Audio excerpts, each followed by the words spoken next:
हम्म, सब लोग आ गए फिर? ठीक है, हम क्लास स्टार्ट कर रहे हैं। चलो। हम्म, पढ़ लिया था सबने? किसी कुछ प्रॉब्लम है? लास्ट क्लास से कुछ पूछना है किसी को?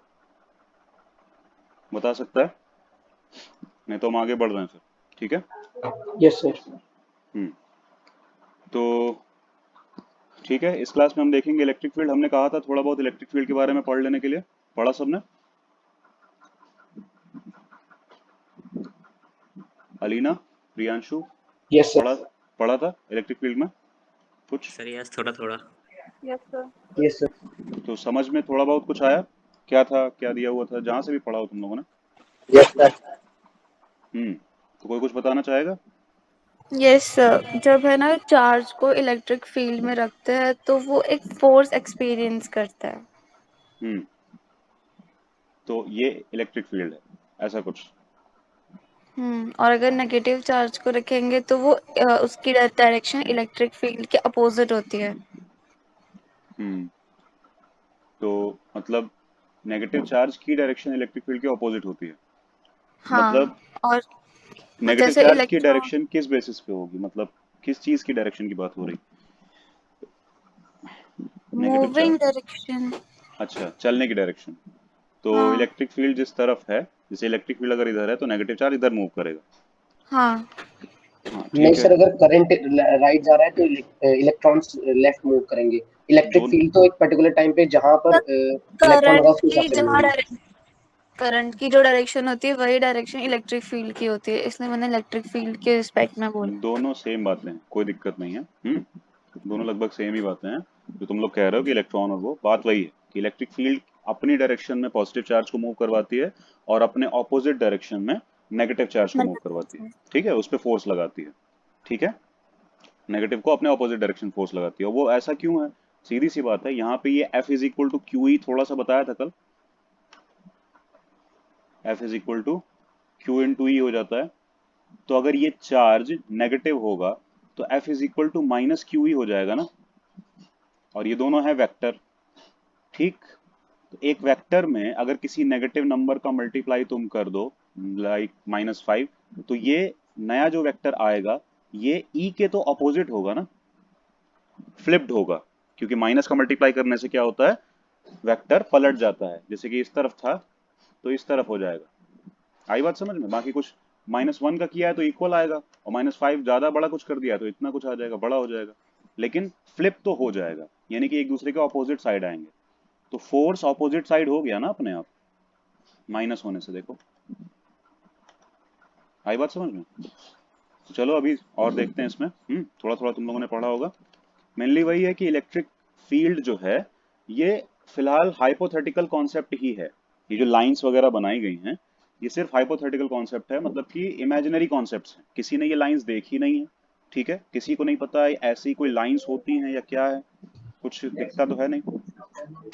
ठीक है, तो ये सिर्फ हाइपोथेटिकल लाइंस हैं, लेकिन कन्वेंशन के लिए बनाई गई हैं ताकि हम लोग कैसे देखेंगे और आगे के लोगों को कैसे समझाएंगे। क्योंकि समझाने के लिए कुछ ना कुछ रेफरेंस चाहिए होता है ना, कोई ग्राउंड तो चाहिए होता है। कैसे समझाएंगे, एक बेस चाहिए होता है। तो इसलिए किसी तरीके से बना के देखा गया पेपर पे, जो फाइनली सुटेबल लगा उसको फाइनल कर दिया गया। और अभी तक वही कन्वेंशन चल रहा है। कन्वेंशन का मतलब होता है एक मानी हुई चीज। तो इलेक्ट्रिक फील्ड भी ऐसी है, ये सिर्फ माना ही गया है और कुछ है नहीं इसके बारे में। आई बात समझ में? तो फिलहाल पॉजिटिव चार्ज की दिखाई जा रही है, और ये भी एक कन्वेंशन है, मानी गई बात है कि पॉजिटिव चार्ज की इलेक्ट्रिक फील्ड आउटवर्ड रहती है, यानी कि एमिटिंग होती है, यानी कि बाहर निकल रही होती है और इन्फिनिटी पे जाके खत्म होती है। ठीक है, और नेगेटिव चार्ज की इलेक्ट्रिक फील्ड इनवर्ड होती है। देखो, सारे एरो क्या है, इनवर्ड, जब चार्ज लिया गया है नेगेटिव। आई बात समझ में? ये सिर्फ कन्वेंशन है, इसका कोई लॉजिक नहीं है। यानी कि कुछ चीजें सिर्फ मानी जाती है ना ताकि उसको पकड़ के आगे की चीजें लॉजिकली निकाली जा सके। ठीक है, दो ही टाइप के चार्ज थे तो सबने बोला कि दो ही तरह की इलेक्ट्रिक फील्ड भी एग्जिस्ट करेगी। क्लियर है? और फोर्स के हिसाब से भी हुआ। ठीक है ना, यही बात है। ठीक, अब बात आती है कि ये क्या है। इसको क्या बोलेंगे? Electric field. कोई कुछ और कहना चाहेगा? इसको कुछ और बोलते हैं या यही बोलते हैं?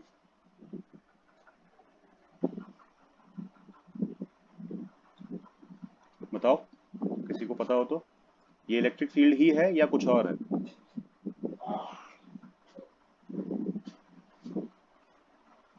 सर डायरेक्शन है इलेक्ट्रिक फील्ड की, मतलब यही डायरेक्शन भी यही होती है। हाँ, मतलब डायरेक्शन तो है उसमें, इलेक्ट्रिक फील्ड डायरेक्शन वाली ही क्वांटिटी है, बिना डायरेक्शन के नहीं होगी, वो तो ठीक है। लेकिन ये हमने इलेक्ट्रिक फील्ड की वैल्यू निकाल रहे हैं ना, ये यस सर। तो ये सही है सब, किसी को कोई डाउट नहीं है? सर इलेक्ट्रिक फील्ड की डायरेक्शन कैसे निकाली? किसने बोला था? आवाज साफ नहीं आई। सर मैं ये पूछ रहा हूँ इलेक्ट्रिक फील्ड की डायरेक्शन कैसे निकाली जाती है?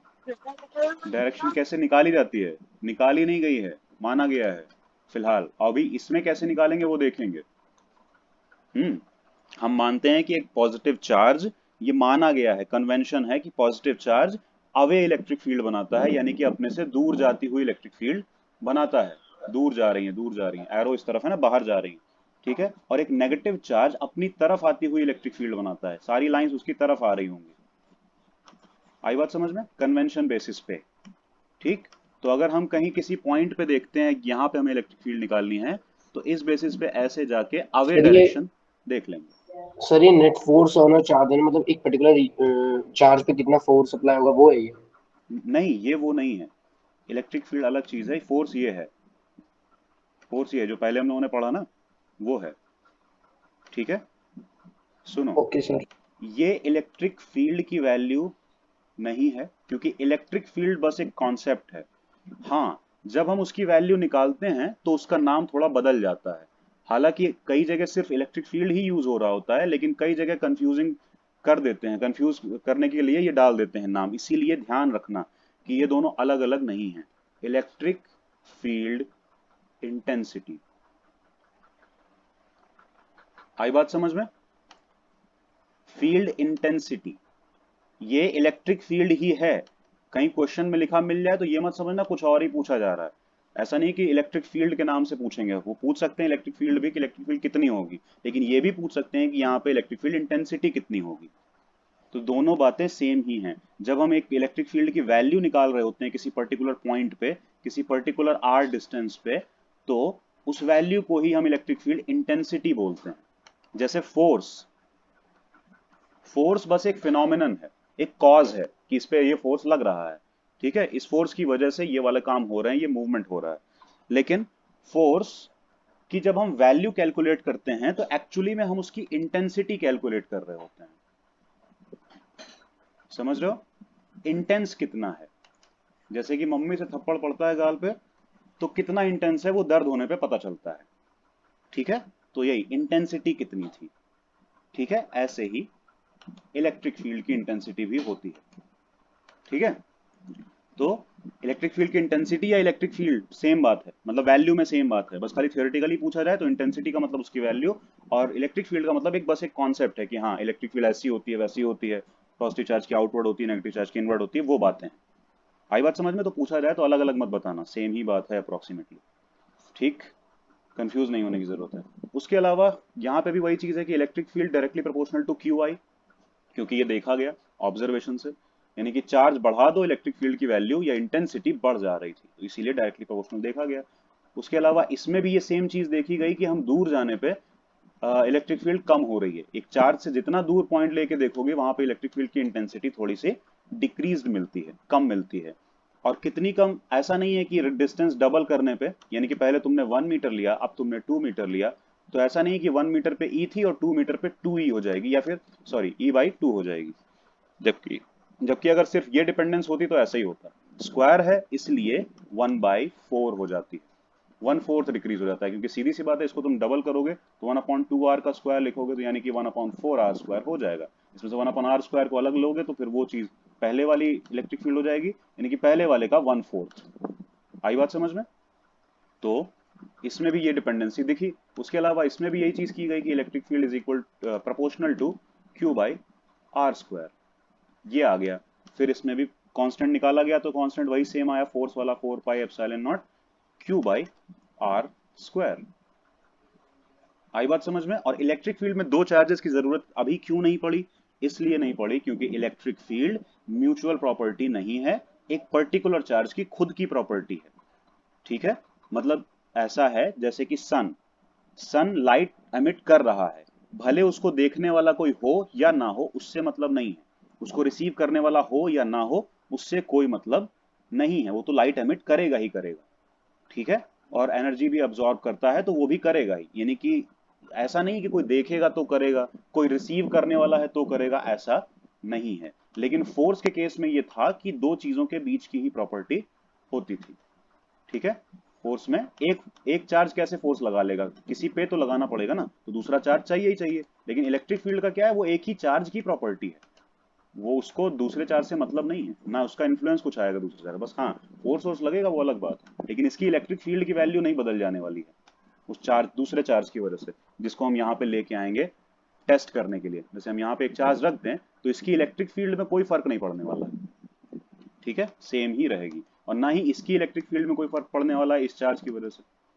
तो इलेक्ट्रिक फील्ड सेल्फ प्रॉपर्टी है, खुद की प्रॉपर्टी है, किसी दूसरे की वजह से इन्फ्लुएंस नहीं होती। ठीक है, यहां से साफ समझ में आ रहा है? वो हटाया गया तो E is equal to 1/4πε0 Q by R square आया। और क्योंकि हमने पॉजिटिव चार्ज का बाई कन्वेंशन लिया था अवे इलेक्ट्रिक फील्ड, ऐसे करके, ऐसे अवे इलेक्ट्रिक फील्ड, अवे मतलब यहाँ पे ये डायरेक्शन आर की हो गई ना, इस पॉइंट का पोजीशन वेक्टर ये नहीं हो गया आर, इस पॉइंट का ये पोजीशन वेक्टर है, तो इसी वेक्टर की डायरेक्शन में इलेक्ट्रिक फील्ड है, तो इसीलिए आर कैप यूज किया गया है एज अ डायरेक्शन वेक्टर। कैप इसलिए क्योंकि ताकि मैग्नीट्यूड में फर्क ना डाल दे उसके, है ना, क्योंकि वो तो यहाँ ले ही लिया ना हम लोगों ने, मैग्नीट्यूड में जो भी इन्फ्लुएंस था आर का, मैग्नीट्यूड ना बदले इसीलिए आर कैप, क्योंकि आर कैप का मैग्नीट्यूड होगा 1 से कोई फर्क पड़ेगा नहीं, लेकिन आर कैप डायरेक्शन जरूर बता देगा कि इलेक्ट्रिक फील्ड इस डायरेक्शन में है। और ये ई आर ऐसे क्यों लिखा है, क्योंकि दिखाया गया है कि electric field is a function of distance या फंक्शन ऑफ पोजिशन, है ना। मतलब बात यह है कि इस चार्ज की इलेक्ट्रिक फील्ड कितनी है, अगर हम तुमसे पूछें तो तुमको ये पूछना पड़ेगा कहां पे, तुम डायरेक्ट नहीं बता सकते हो कि कितनी है, क्योंकि यहाँ पे अलग होगी, यहाँ अलग होगी, यहाँ अलग होगी, यहाँ अलग होगी, यहाँ अलग होगी, तो पहले ये पूछना पड़ेगा कहाँ, तो वो कहाँ के बेसिस पे ये आर आया है, पोजीशन वेक्टर, कौन सी पोजीशन की बात हो रही है जहां पे हम इलेक्ट्रिक फील्ड कैलकुलेट कर रहे हैं, तो फंक्शन हो गया ना इसका एक। चार्ज अगर फिक्स है जिसकी इलेक्ट्रिक फील्ड निकालने वाले हैं, तो ई की प्रोपोर्शनैलिटी बची किस पे, सिर्फ आर स्क्वायर पे, तो E is a function of r, जैसे कि y is a function of x, तो वाई एक्स लिखा जाता है ना, या f is a function of x तो fx लिखा जाता है, बिल्कुल ऐसे ही ई आर लिखा गया है, वो कोई मल्टीप्लाई वगैरह में नहीं है, ध्यान रखना, फंक्शन है इस वजह से लिखा गया है। आर के बेसिस पे ई बदल रहा है ना, डिस्टेंस या पोजीशन के बेसिस पे इलेक्ट्रिक फील्ड की वैल्यू चेंज हो रही है, इसीलिए ई आर। फिर वही सेम चीज आगे अभी देखते हैं फोर्स में। फोर्स तो पहले ही निकाल लिया था हम लोगों ने, फोर्स भी आर का फंक्शन है।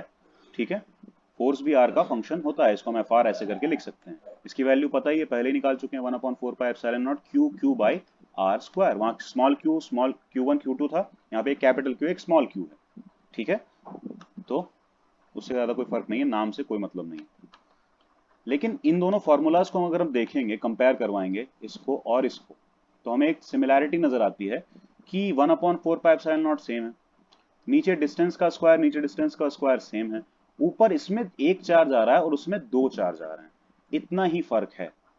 ठीक है, अगर इसको पहले वाले फॉर्मूलों के हिसाब से देखें तो 1/4πε0 Q1 बाई आर स्क्वायर आता क्या, इलेक्ट्रिक फील्ड, और ये आता F is equal to 1/4πε0 Q1 Q2 by R square.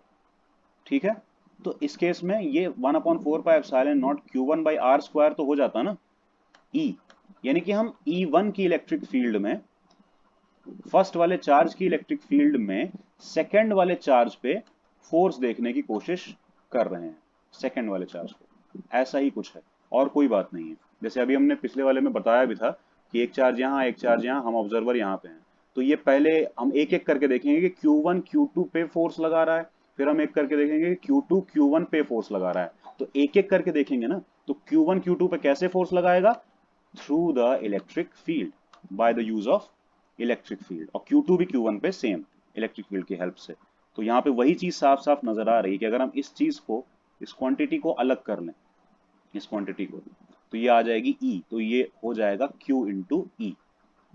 F is equal to Q into E. सीधे सीधे वेक्टर फॉर्म में लिखना चाहें तो वेक्टर फॉर्म में लिख सकते हैं, V में भी डायरेक्शन है और F में भी डायरेक्शन है। यहाँ से ये भी पता चला कि फोर्स का डायरेक्शन इलेक्ट्रिक फील्ड की डायरेक्शन में ही होता है। और कौन चेंज कर सकता है उसको? चार्ज का नेचर। अगर चार्ज पॉजिटिव है तो सेम डायरेक्शन E और F का, चार्ज नेगेटिव है तो ऑपोजिट डायरेक्शन E और F का। आई बात समझ में? यही चीज है। यहां ये ध्यान रखना कि ये वाले चार्ज की ये फील्ड नहीं है, ये फील्ड दूसरे किसी चार्ज की है। ये वाले चार्ज पे फोर्स लग रहा है इस फील्ड की वजह से, जो कि किसी और चार्ज ने फील्ड बनाई है, उसकी वजह से इस स्मॉल क्यू पे फोर्स लग रहा है। ठीक है, बस इतना ध्यान रखना, क्लैरिटी होनी चाहिए। तो F r is equal to q into E r. F r यानी कि function of force is the function of position. ठीक है, यहाँ पे electric field is the function of position, same बात है। हो गया क्लियर? यहां से एक चीज और आती है कि F is equal to Q E अगर है तो E इज इक्वल टू क्या हो गया? F by Q. तो यहां से फोर्स की यूनिट न्यूटन और चार्ज की यूनिट कूलॉम। तो इलेक्ट्रिक फील्ड की यूनिट क्या हो गई? Newton per Coulomb. तो this is the unit of electric field. ठीक है, यानी कि ये याद है तो इलेक्ट्रिक फील्ड की यूनिट याद रखने की जरूरत नहीं, कभी भी बनाई जा सकती है। F is equal to Q E, तो E is equal to F by q means newton per coulomb. हो गया। इसके बाद कुछ पॉइंट्स दिए हुए हैं जो कि पढ़े जा सकते हैं, सिंपल होते हैं, कुछ ऐसा है नहीं कि पॉजिटिव चार्ज को सेम डायरेक्शन में फोर्स लगता है, नेगेटिव चार्ज को इलेक्ट्रिक फील्ड के ऑपोजिट डायरेक्शन में फोर्स लगता है, एंड सो ऑन। क्लियर है? ये वाली चीज उतनी इंपॉर्टेंट फिलहाल नहीं है क्योंकि टाइम कम है, इसीलिए इसको हम थोड़ा सा स्किप कर रहे हैं। कोई पढ़ना चाहे, पूछना चाहे तो आगे पूछ सकता है, कोई दिक्कत नहीं। अब हम देखेंगे electric field due to a system of charges. एक चार्ज की वजह से तो इलेक्ट्रिक फील्ड, हाँ सर ये एग्जाम में तो नहीं पूछी जाएगी ना? क्या ये? हाँ नहीं, नॉर्मली नहीं, इतना इजीली तो नहीं। ठीक है, क्योंकि ये एक अलग से बस स्पेशल केस दिखा दिया गया है कि फोर्स नहीं हो वो अलग बात है, ठीक है, वो चार्ज नहीं हो ये भी अलग बात है, इलेक्ट्रिक फील्ड तो एग्जिस्ट करेगी, ये इसके लिए बस दिखाया गया है। जो हमने अभी बताया ना तुम लोगों को कि एक क्यू है तो उसकी इलेक्ट्रिक फील्ड इस पे डिपेंडेंट नहीं है कि कोई उसको देखने वाला है, कोई दूसरा चार्ज उसको इन्फ्लुएंस करेगा या दूसरा चार्ज उसको चेक करने के लिए बैठा है कि इलेक्ट्रिक फील्ड है कि नहीं है, उससे मतलब नहीं है। ये क्यू है, अगर ये चार्ज है तो इलेक्ट्रिक फील्ड बनाएगा, कोई देखे नहीं देखे, कोई एक्सपीरियंस करे नहीं करे फोर्स, इसको कोई मतलब नहीं है। जैसे सन के बारे में हमने बताया ना, प्लैनेट्स हटा दो क्या लाइट खत्म हो जाएगी उसकी? कुछ नहीं खत्म होगा, वो वही रहेगा। ठीक है, तो ये वही चीज शो करने के लिए मैथमेटिकली दिखाया गया है कि लिमिट ये जीरो ओके सर। करने पे ये चीज फाइनाइट रहती है, यानी कि इसकी वैल्यू तब भी बनी रहती है इंटैक्ट अगर हम Q को टेंडिंग टू जीरो कर दें, यानी कि इस चार्ज को जीरो करने से इस इलेक्ट्रिक फील्ड में कोई फर्क नहीं आने वाला है। ठीक है, फोर्स में फर्क आ जाएगा क्योंकि फोर्स म्यूचुअल प्रॉपर्टी है, इस Q पे भी डिपेंड करेगा जो इलेक्ट्रिक फील्ड बना रही है और इस Q पे भी डिपेंड करेगा जो कि इलेक्ट्रिक फील्ड को फील करके फोर्स फील कर रहा है। लेकिन इलेक्ट्रिक फील्ड सिर्फ इस पे डिपेंडेंट है, उसको इससे कोई मतलब नहीं है। और या फिर अगर हम इसकी इलेक्ट्रिक फील्ड देख रहे हैं तो वो इस पे डिपेंडेंट है, उसको इससे कोई मतलब नहीं है। तो जिस चार्ज की इलेक्ट्रिक फील्ड देख रहे हैं उसका दूसरे चार्ज से कोई मतलब नहीं। ठीक है, यही चीज शो करने के लिए यहाँ पे ये चीज दिखाई गई है कि इलेक्ट्रिक फील्ड फाइनाइट होती है। अगर चार्ज को हम जीरो भी कर दें तो, यानी कि वहां चार्ज ना लें, कोई चार्ज ना लें। ठीक, वही चीज है। कुछ पॉइंट्स हैं, तुम लोग देख सकते हो अपनी बुक से भी और वैसे भी। ठीक है, हम आगे चलते हैं। Electric field due to a system of charges, यानी कि एक चार्ज की वजह से तो देख लिया हमने, एक चार्ज यहां रखा है तो वैसे से इलेक्ट्रिक फील्ड एमिट कर रहा होगा। ठीक है, लेकिन कई सारे चार्ज रख दें तो, कई सारे चार्ज रख दिए हमने स्पेस में अलग अलग जगह, एक चार्ज, दो चार्ज, तीन चार्ज, बहुत सारे चार्ज।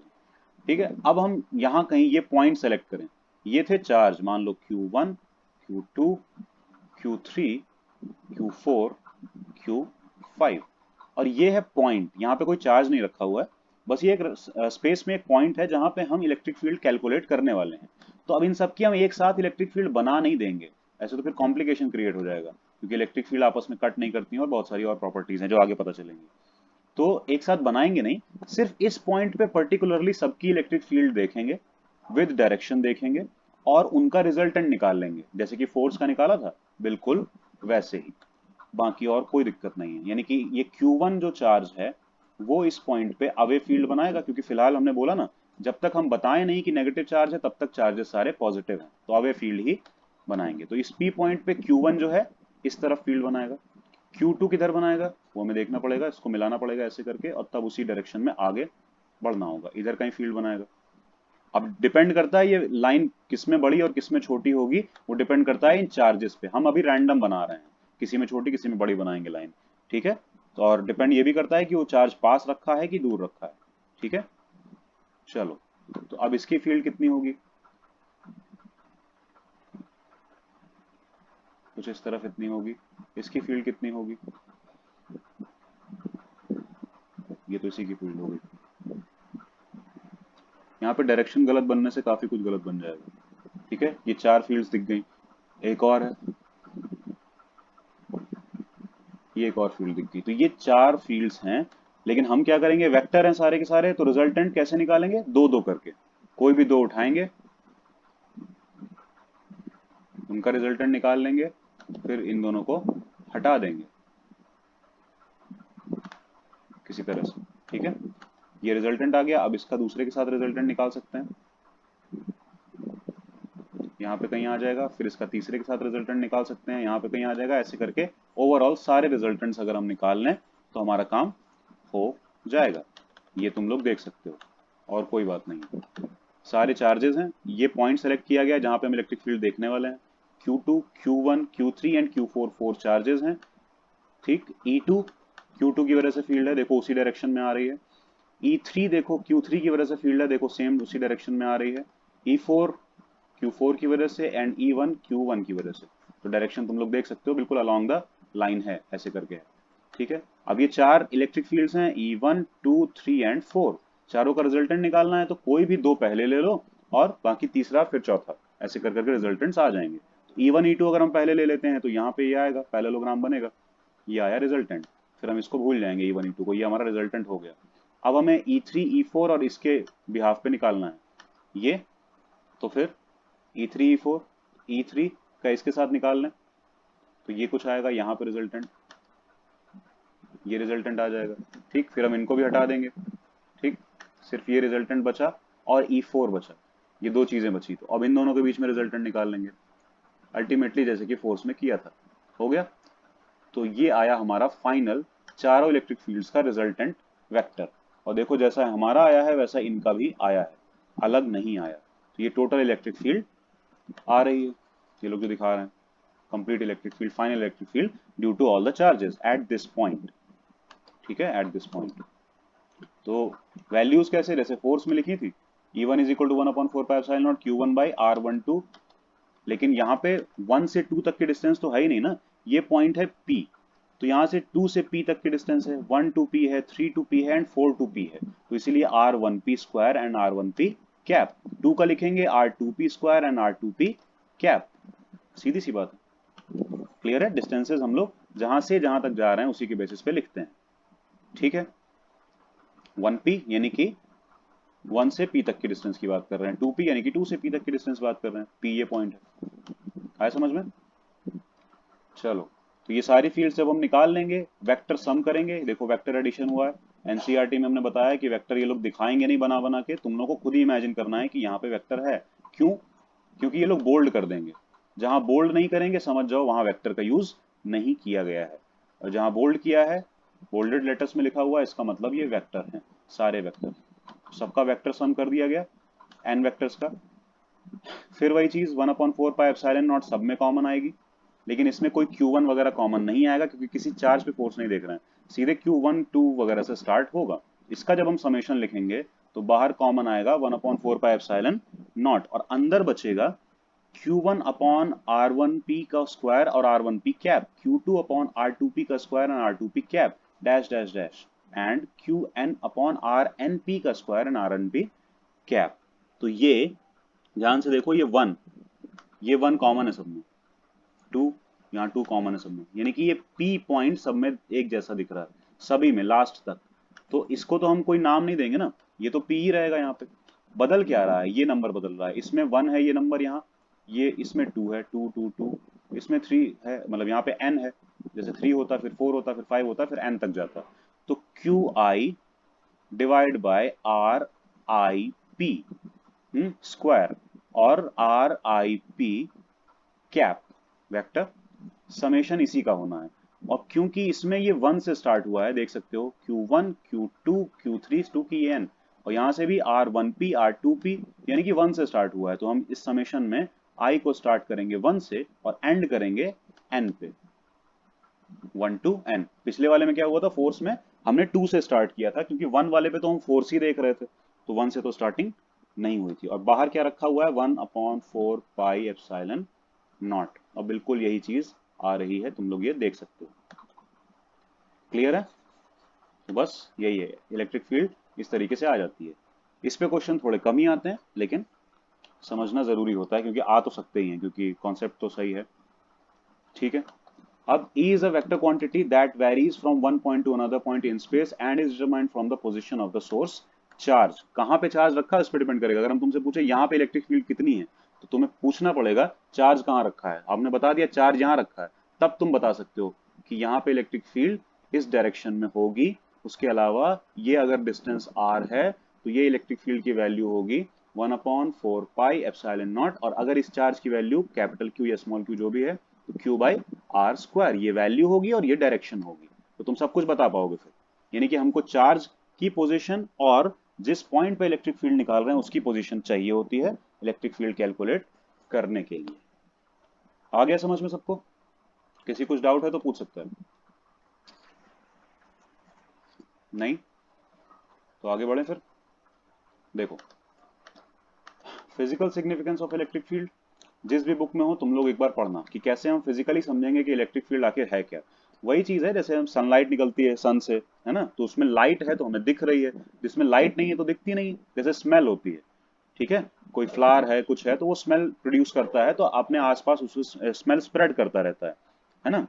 तो वो भी चीज ऐसे ही कुछ है, दिख तो नहीं रही है लेकिन एक फील्ड जैसी बना रहा है ना अपने आसपास वो। ठीक है, कुछ तो है जो सेंसेबल है, उसको हमारी नोज सेंस कर सकती है, हैंड सेंस नहीं कर सकते, आई सेंस नहीं कर सकती। ऐसे ही इलेक्ट्रिक फील्ड भी एक टाइप की प्रॉपर्टी है। ठीक है, एक टाइप की फील्ड एमिट हो रही है चार्ज से, जिसको हमारी आई सेंस नहीं कर सकती, बल्कि हमारे हैंड वैंड भी सेंस उतना आसानी से नहीं कर सकते। ठीक है, हो गया। क्वेश्चंस फिलहाल अभी हम इसमें से नहीं करवा रहे हैं, क्योंकि उसमें लगेगा टाइम और तुम लोगों के पास उतना नहीं है। तो तुम लोग क्वेश्चंस करो और पूछो, जितना पूछोगे हम बताएंगे। डाउट सेशंस रखे जाएंगे, उसमें क्वेश्चंस हम सारे सॉल्व करवाएंगे और बताएंगे। ठीक है, नेक्स्ट चीज पे चलते हैं, electric field lines. Electric field lines क्या है बता चुके हैं हम, यही लाइन ऑफ फोर्सेज इनको बोला जाता था पहले, अब नहीं बोला जाता, क्योंकि कोई कॉन्सेप्ट समझ में नहीं आ रहा था कि इलेक्ट्रिक फील्ड को इसके आसपास दिखाया कैसे जाए, ऐसे ऐसे दिखा दें या क्या करें, मतलब क्लाउड के जैसा दिखा दें, कैसे दिखाएं, नहीं समझ में आ रहा था। तो बेस्ट वे लगा लाइंस बनाना, स्ट्रेट लाइंस बनाना जो कि इलेक्ट्रिक फील्ड से बाहर निकल रही हैं, जैसे कि सन से निकलती हैं। तुम लोगों को भले ये फिगर 2D नजर आ रहा होगा एक प्लेन पे, लेकिन एक्चुअली ये फील्ड लाइंस तुम्हारी तरफ भी आ रही हैं पेज से बाहर, लेकिन वो तो दिखेंगे नहीं ना। ठीक है, मतलब कि 3D स्पेस में जा रही है। जैसे सन से लाइट कोई प्लेन के ऊपर थोड़ी ना निकलती है खाली, सन से चारों तरफ 3D स्पेस में लाइट निकलती है, हर तरफ निकलती है। ठीक है, वैसे ही इस चार्ज से भी हर तरफ इलेक्ट्रिक फील्ड निकल रही है, और सिर्फ इतनी ही लाइंस नहीं है, और लाइंस हैं, लेकिन सब दिखाएंगे तो फिर दिखेंगे ही कहाँ, फिर इनके बीच में भी है, इनके बीच में भी है, इनके बीच में भी है, तो ऐसे सारी नहीं दिखाई जा सकती हैं। फिलहाल ये पॉजिटिव चार्ज लिया गया, इसलिए लाइंस का डायरेक्शन देखो अवे अवे अवे अवे चल रहा है, यानी कि बाहर की तरफ जाता हुआ। बस यही चीज है इलेक्ट्रिक फील्ड लाइंस में, और ऐसा कुछ खास नहीं होता है। ये चीज देखो क्या है, इससे आगे फ्लक्स समझने में हेल्प मिलेगी। पहली बात तो इलेक्ट्रिक फ्लक्स यहीं पे थोड़ा समझ लेते हैं क्या होता है।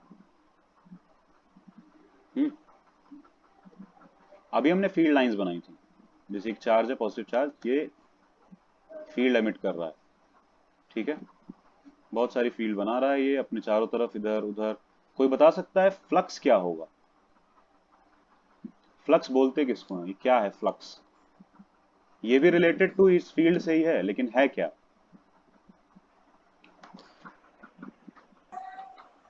फ्लक्स वो है जो किसी भी एरिया से जितना फील्ड लाइंस पास करता है वो फ्लक्स होता है। ये तो टेक्निकल आंसर हो गया।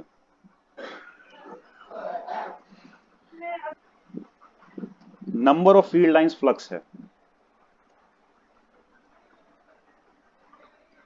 या फिर अगर नंबर ना गिन पाए तो अमाउंट ऑफ फील्ड लाइंस, क्योंकि फील्ड लाइंस का नंबर अगर नहीं गिन सकते हैं तो उसका अमाउंट पता हो, ठीक है। अमाउंट और number of field lines flux होता है, ठीक है। अब ये एरिया वेरिया वाली बात फिर अलग आती है बाद में, कितनी फील्ड, क्योंकि अगर हम पूछें कि कितनी फील्ड लाइंस हैं तो टोटल तो नहीं गिनी जा सकती, वो तो इनफाइनाइट निकलती है ना, सीधी सी बात है। अगर हम तुमसे पूछें कि इस चार्ज की टोटल कितनी फील्ड लाइंस है तो तुम लोग क्या ये लाइंस गिनोगे? हमने बताया ना इनके बीच में भी लाइंस हैं, यहाँ पे भी लाइंस हैं, यहाँ पे भी लाइंस हैं, और उनके बीच में भी फिर लाइंस हैं, तो काउंटेबल तो है नहीं। तो किसी पर्टिकुलर एरिया में कितनी फील्ड लाइंस हैं, फिर हम उसको फ्लक्स बोल देंगे। Number of field lines, amount of field lines, ठीक है, उसको हम बोलते हैं फ्लक्स। लेकिन फील्ड लाइंस को तो हम इलेक्ट्रिक फील्ड भी बोलते हैं ना, तो ये इलेक्ट्रिक फील्ड नॉट जो है इंटेंसिटी और ये इलेक्ट्रिक फ्लक्स जो है, क्या फर्क हो गया दोनों में? दोनों में कुछ फर्क हुआ? बताओ।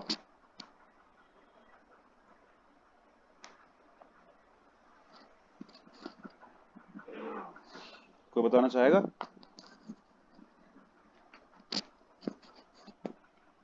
देखो, ये दो एरिया हम ले रहे हैं, एक ये एरिया और एक ये एरिया, ठीक है। अब यहां से हम फील्ड लाइंस पास करवा रहे हैं, और ये काउंटेबल है फिलहाल, तीन है, तीन फील्ड लाइंस पास कर गई और दोनों एरिया से पास हो रही हैं। दिख रहा है सबको? दोनों एरिया से तीनों फील्ड लाइंस पास हो रही हैं, दिख रहा है ना? तो अगर काउंट करें तो इस वाले एरिया से तीन फील्ड लाइंस पास हो रही हैं और इस वाले एरिया से भी तीन फील्ड लाइंस पास हो रही हैं, तो इसका मतलब फ्लक्स तो दोनों में बराबर होना चाहिए, देखा जाए तो। होगा या नहीं होगा, सिर्फ इतना बताओ।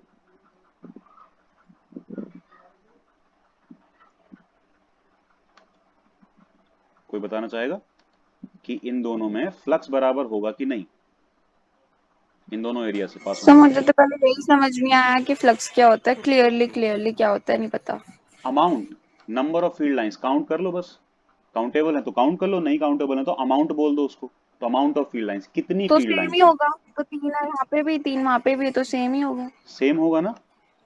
लेकिन एक हाँ, चीज जरा गौर करके बताओ, इस वाले में से ये फील्ड लाइन थोड़ा आराम आराम से नहीं है, फ्री फ्री नहीं है, जैसे जगह है ना बहुत सारी, एरिया भी बचा हुआ है खाली। इस एरिया में फील्ड लाइंस थोड़ा सा फ्री हैं, कोई दिक्कत नहीं है। इस एरिया में नहीं लग रहा है कि कुछ ज्यादा कंजेस्टेड है? लग रहा है? Sir yes, according to me जो ऐसा डिस्टेंस लग के रहा हिसाब है। से, तो जो क्या? डिस्टेंस होती है उसके हिसाब से जो ये इलेक्ट्रिक फील्ड की रेज होती हैं, जो आपने लाइन बताई है, वो हम्म वीक होती जाती हैं जितनी आगे जाती है। जहाँ से स्टार्ट होती है वहां से उनकी जो फोर्स है वो स्ट्रांग होता है, बट द ये कोई एंड जरूरी जो नहीं है, ये कोई जरूरी नहीं है। अगर हम फ्लैट शीट को चार्ज कर दें ना, एक प्लेन शीट को चार्ज कर दें, तो उससे निकलने वाली इलेक्ट्रिक फील्ड बिल्कुल इंडिपेंडेंट हो जाती है डिस्टेंस के। यहाँ पे जितनी मिलेगी यहाँ पे भी उतनी मिलेगी, यहाँ पे भी उतनी मिलेगी। अभी आगे पता चलेगा। नहीं सर, वो नंबर ऑफ लाइंस की नहीं बात कर रहा, वो ये बोल रहा है कि इलेक्ट्रिक फील्ड की जो स्ट्रेंथ होती है ना, वो डिस्टेंस के साथ साथ वीक होती जाती है। सुनो, डिस्टेंस के साथ साथ ऐसी वाली इलेक्ट्रिक फील्ड की स्ट्रेंथ वीक नहीं होती है जैसे हमने बनाई है। ये parallel lines of electric fields हैं, इनकी स्ट्रेंथ वीक नहीं होती है। हाँ, अभी आएगा ना प्लेन शीट वाला, आगे आगे टॉपिक है जो प्लेन शीट को चार्ज करते हैं, ठीक है। एक प्लेन शीट है, उस पे उसके ऊपर हम चार्ज स्प्रेड करेंगे और उसकी इलेक्ट्रिक फील्ड देखेंगे, तो अभी पता चलेगा कि नहीं होती हैं दूर जाने पे वीक, सबकी नहीं होती, पॉइंट चार्ज की होती है, ठीक है। और भी कुछ टाइप के चार्जेस की होती है। रुक जाओ, अभी बस ये बताओ कि वो इलेक्ट्रिक फील्ड इंटेंसिटी वैसे करके नहीं पूछना, हम अभी ये पूछना है कि इसमें कंजस्टेड लग रहा है कि नहीं और इसमें फ्री लग रहा है कि नहीं, इतना बताओ सर। साइज पे डिपेंड करता है क्या सर, इलेक्ट्रिक फील्ड, ये इलेक्ट्रिक फ्लक्स? फ्लक्स नहीं, फ्लक्स सिर्फ अमाउंट है, तो इसीलिए फ्लक्स तो तुमने सही बताया, दोनों में बराबर दिख रहा है, थ्री थ्री लाइंस दिख रही हैं, दोनों में फ्लक्स बराबर है, दोनों एरिया से same amount of flux pass कर रहा है, ठीक है। लेकिन यहां पे इंटेंस है ना, लाइंस इंटेंस नहीं है। इंटेंस का मतलब क्या होता है? अगर तुमसे हम कहें इंटेंस स्टडी करनी है तो कंसंट्रेशन बिल्कुल हिलना नहीं चाहिए। 100% माइंड एक जगह पे लगा होता है तो हम उसको बोलते हैं कि खूब इंटेंस है माइंड। कुछ आ रही बात समझ में? इंटेंस स्टडी नहीं सुना है? ठीक है, मतलब कि एक ही जगह पे पूरा सब कुछ या कम जगह में, क्योंकि देखो हमारा माइंड हर तरफ लगने के लिए है। आसपास क्या हो रहा है, हम क्या पढ़ रहे हैं, बगल में क्या चल रहा है, सब जगह लगने के लिए है। लेकिन अगर हम सब जगह से हटा के एक जगह लगा दें तो हमने बड़े छोटी सी जगह पे नहीं लगा दिया अपना सारा फोकस, सब कुछ सारा फोकस एक ही जगह पे लगा दिया तो इंटेंस नहीं हो गया फिर। इसीलिए तो थोड़ी देर तक अगर इंटेंसिटी से पढ़ते रहो तो सिर में दर्द हो जाता है, क्योंकि फोकस एक जगह होने हो जाता है हमारा। कुछ आई बात समझ में?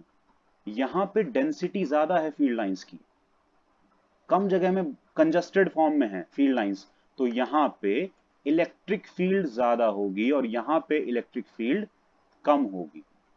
अमाउंट ऑफ फील्ड लाइंस हैं सिर्फ, फ्लक्स वो तीन तीन है, फ्लक्स बराबर होगा सेम, लेकिन इलेक्ट्रिक फील्ड अलग अलग होगी। इसमें इलेक्ट्रिक फील्ड ज्यादा होगी और इसमें इलेक्ट्रिक फील्ड कम होगी। एक्चुअली इलेक्ट्रिक फील्ड होती है amount of field lines per unit area. एक तरह से इलेक्ट्रिक फील्ड डेंसिटी है, लाइंस की डेंसिटी को इलेक्ट्रिक फील्ड इंटेंसिटी बोल रहे हैं।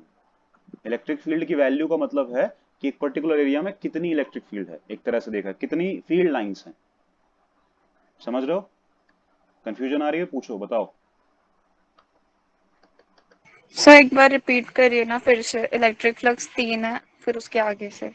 इलेक्ट्रिक फ्लक्स दोनों में तीन तीन नजर आ रहे हैं, amount, number of flux, number of lines तीन तीन नजर आ रही हैं, तो फ्लक्स तो बराबर हुआ ना, क्योंकि फ्लक्स क्या है, सिर्फ नंबर ऑफ फील्ड लाइंस या फिर अमाउंट ऑफ फील्ड लाइंस। यहाँ पे तीन नजर आ रही है, तीनों बराबर बराबर हैं, कोई दिक्कत नहीं है।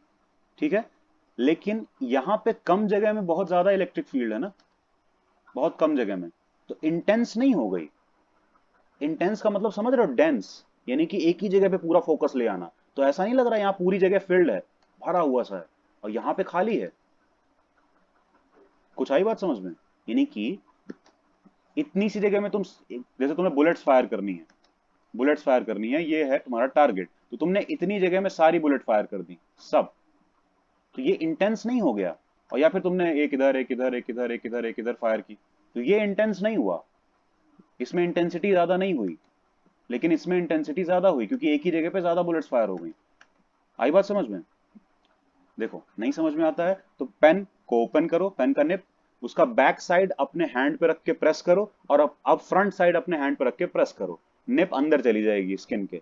ठीक है, तो ये क्यों हुआ? क्योंकि हमने जरा सी जगह में उतना ही फोर्स लगा दिया, कम जगह में फोर्स का अमाउंट उतना ही था, ज्यादा जगह में फोर्स का अमाउंट उतना ही था, तो फिर अगर उसको फैला के लगाया तो इंटेंसिटी कम हो गई ना। कुछ आई बात समझ में? क्यों हमें गद्दे पसंद है, क्यों हम किसी एक पॉइंटेड चीज पे नहीं बैठना चाहते हैं या लेटना चाहते हैं? क्योंकि वहां पे हमारी पूरी बॉडी का फोर्स सिर्फ एक पिन पॉइंट पे सेंटर हो जाएगा, लेकिन अगर वो स्प्रेड हो जाए थोड़ी दूर में तो फिर अच्छा लगता है, तो कोई प्रॉब्लम नहीं है। क्लियर हुआ कुछ, या अभी भी कंफ्यूजन लग रही है? क्लियर हुआ sir. Elina, yes sir, clear है। पक्का? इंटेंस है, डेंस है, डेंसिटी ज्यादा है, कम जगह में ज्यादा चीजें हैं, तो यहाँ पे कम जगह में ज्यादा फील्ड लाइंस है ना, तो इलेक्ट्रिक फील्ड की इंटेंसिटी ज्यादा होगी, मतलब ई की वैल्यू ज्यादा होगी। और यहाँ पे ज्यादा जगह में उतनी फील्ड लाइंस है तो इलेक्ट्रिक फील्ड की इंटेंसिटी रिलेटिवली कम होगी। लेकिन इलेक्ट्रिक फील्ड लाइंस का नंबर सेम है, इसलिए फ्लक्स बराबर है। देखो, कुछ आया समझ में? यही चीज है। तो इलेक्ट्रिक फील्ड की intensity is equal to field lines per unit area, एक तरह की डेंसिटी, जैसे कि mass per unit volume is a density, यानी कि यूनिट वॉल्यूम में, यूनिट स्पेस में कितना मास है, ज्यादा है तो डेंस ज्यादा होगा, कम है तो कम डेंस होगा। वैसे ही electric field is also kind of density, density of field lines, जहां ज्यादा डेंस है वहां पे ज्यादा। और क्यों पॉइंट चार्ज की आगे जाके डिक्रीज होती है, साफ साफ रीजन देख सकते हो। इस रीजन में देखोगे, इतने एरिया में देखोगे, तो यहाँ पे देखो बहुत ऐसा लग रहा है कि क्लोजनेस है फील्ड लाइंस में, और वही अगर हम आगे का रीजन देखें तो देखो कितना गैप है। कुछ आ रहा है समझ में? सेम फील्ड लाइंस हैं, लेकिन पास देखा छोटा ये मतलब ये वाला रीजन देखा क्लोज टू द चार्ज, तो इसमें फील्ड लाइंस में गैप कम है, छोटा गैप। और अगर बड़ा रीजन देखा तो फिर उसमें बड़ा गैप, और बड़ा देखते तो और बड़े गैप्स आ जाते। जितना गैप उतना इंटेंसिटी कम हो जाएगी फील्ड लाइंस की। कुछ आई बात समझ में? लेकिन अमाउंट ऑफ फील्ड लाइंस तो उतनी निकलेंगी ना, फ्लक्स उतना ही रहेगा, फ्लक्स कम ज्यादा तो होगा नहीं। कुछ आई बात समझ में? प्रॉब्लम है तो बताओ अलीना। No sir. हाँ, फ्लक्स का मतलब है सिर्फ नंबर ऑफ फील्ड लाइंस, और इलेक्ट्रिक फील्ड का मतलब है इंटेंसिटी, मेन डेंसिटी। जहां ज्यादा, अब जैसे इसी वाले में देख लो, अगर ये फील्ड लाइंस हैं जो बनाई गई हैं, तो अगर हम ये एरिया दें और ये एरिया दें तुमको, तो बताओ किसमें फील्ड लाइंस ज्यादा नजर आ रही हैं? नीचे वाले में तो ज्यादा फील्ड लाइंस नजर आ रही हैं, तो इसका मतलब है कि इस एरिया में इलेक्ट्रिक फील्ड इंटेंसिटी बहुत ज्यादा होगी और इस एरिया में कम होगी। एरिया तो बराबर ही है, फिर भी इलेक्ट्रिक फील्ड इंटेंसिटी इसमें कम है क्योंकि कम फील्ड लाइंस नजर आ रही हैं। कुछ आई बात समझ में? यही बात हो रही है। और यहाँ पे अगर हम ये दोनों प्लेट्स ले लें, तो इससे देखो पास होने वाला फ्लक्स बराबर है दोनों से, क्योंकि यही तो आगे जाके इससे पास ऐसे कर रहा है ना। ठीक है, तो यहाँ वही चीज दिखाई गई है।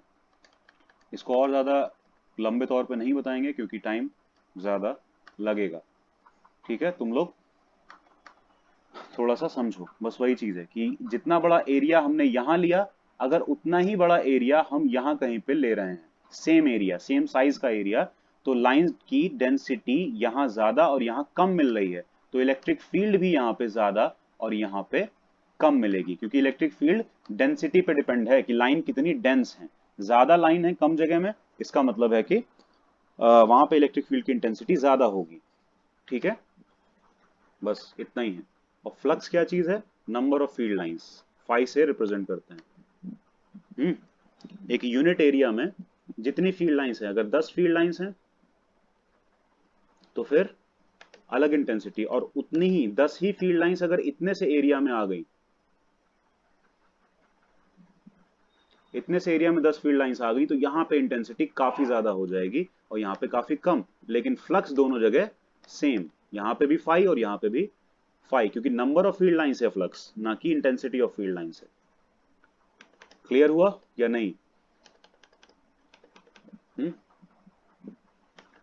देखो, उसके बाद आती है प्रॉपर्टीज, मतलब electric field lines positive charge की, ग्रेटर देन 0 का मतलब positive charge outward, negative charge की इनवर्ड, सेम वही बात जो पहले भी हो चुकी है।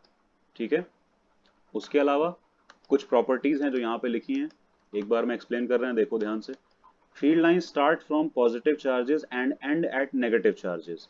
अब क्यों ऐसा बोला गया? क्योंकि अब बात ये रिसीव कर रहा है तो कहीं से तो आ रही होंगी ना, तो मे भी इनफाइनाइट से आ रही हूँ या फिर जहां से भी आ रही हूँ, पॉजिटिव वाला एमिट कर रहा होगा मे भी, क्योंकि नेगेटिव एमिट तो नहीं कर सकता।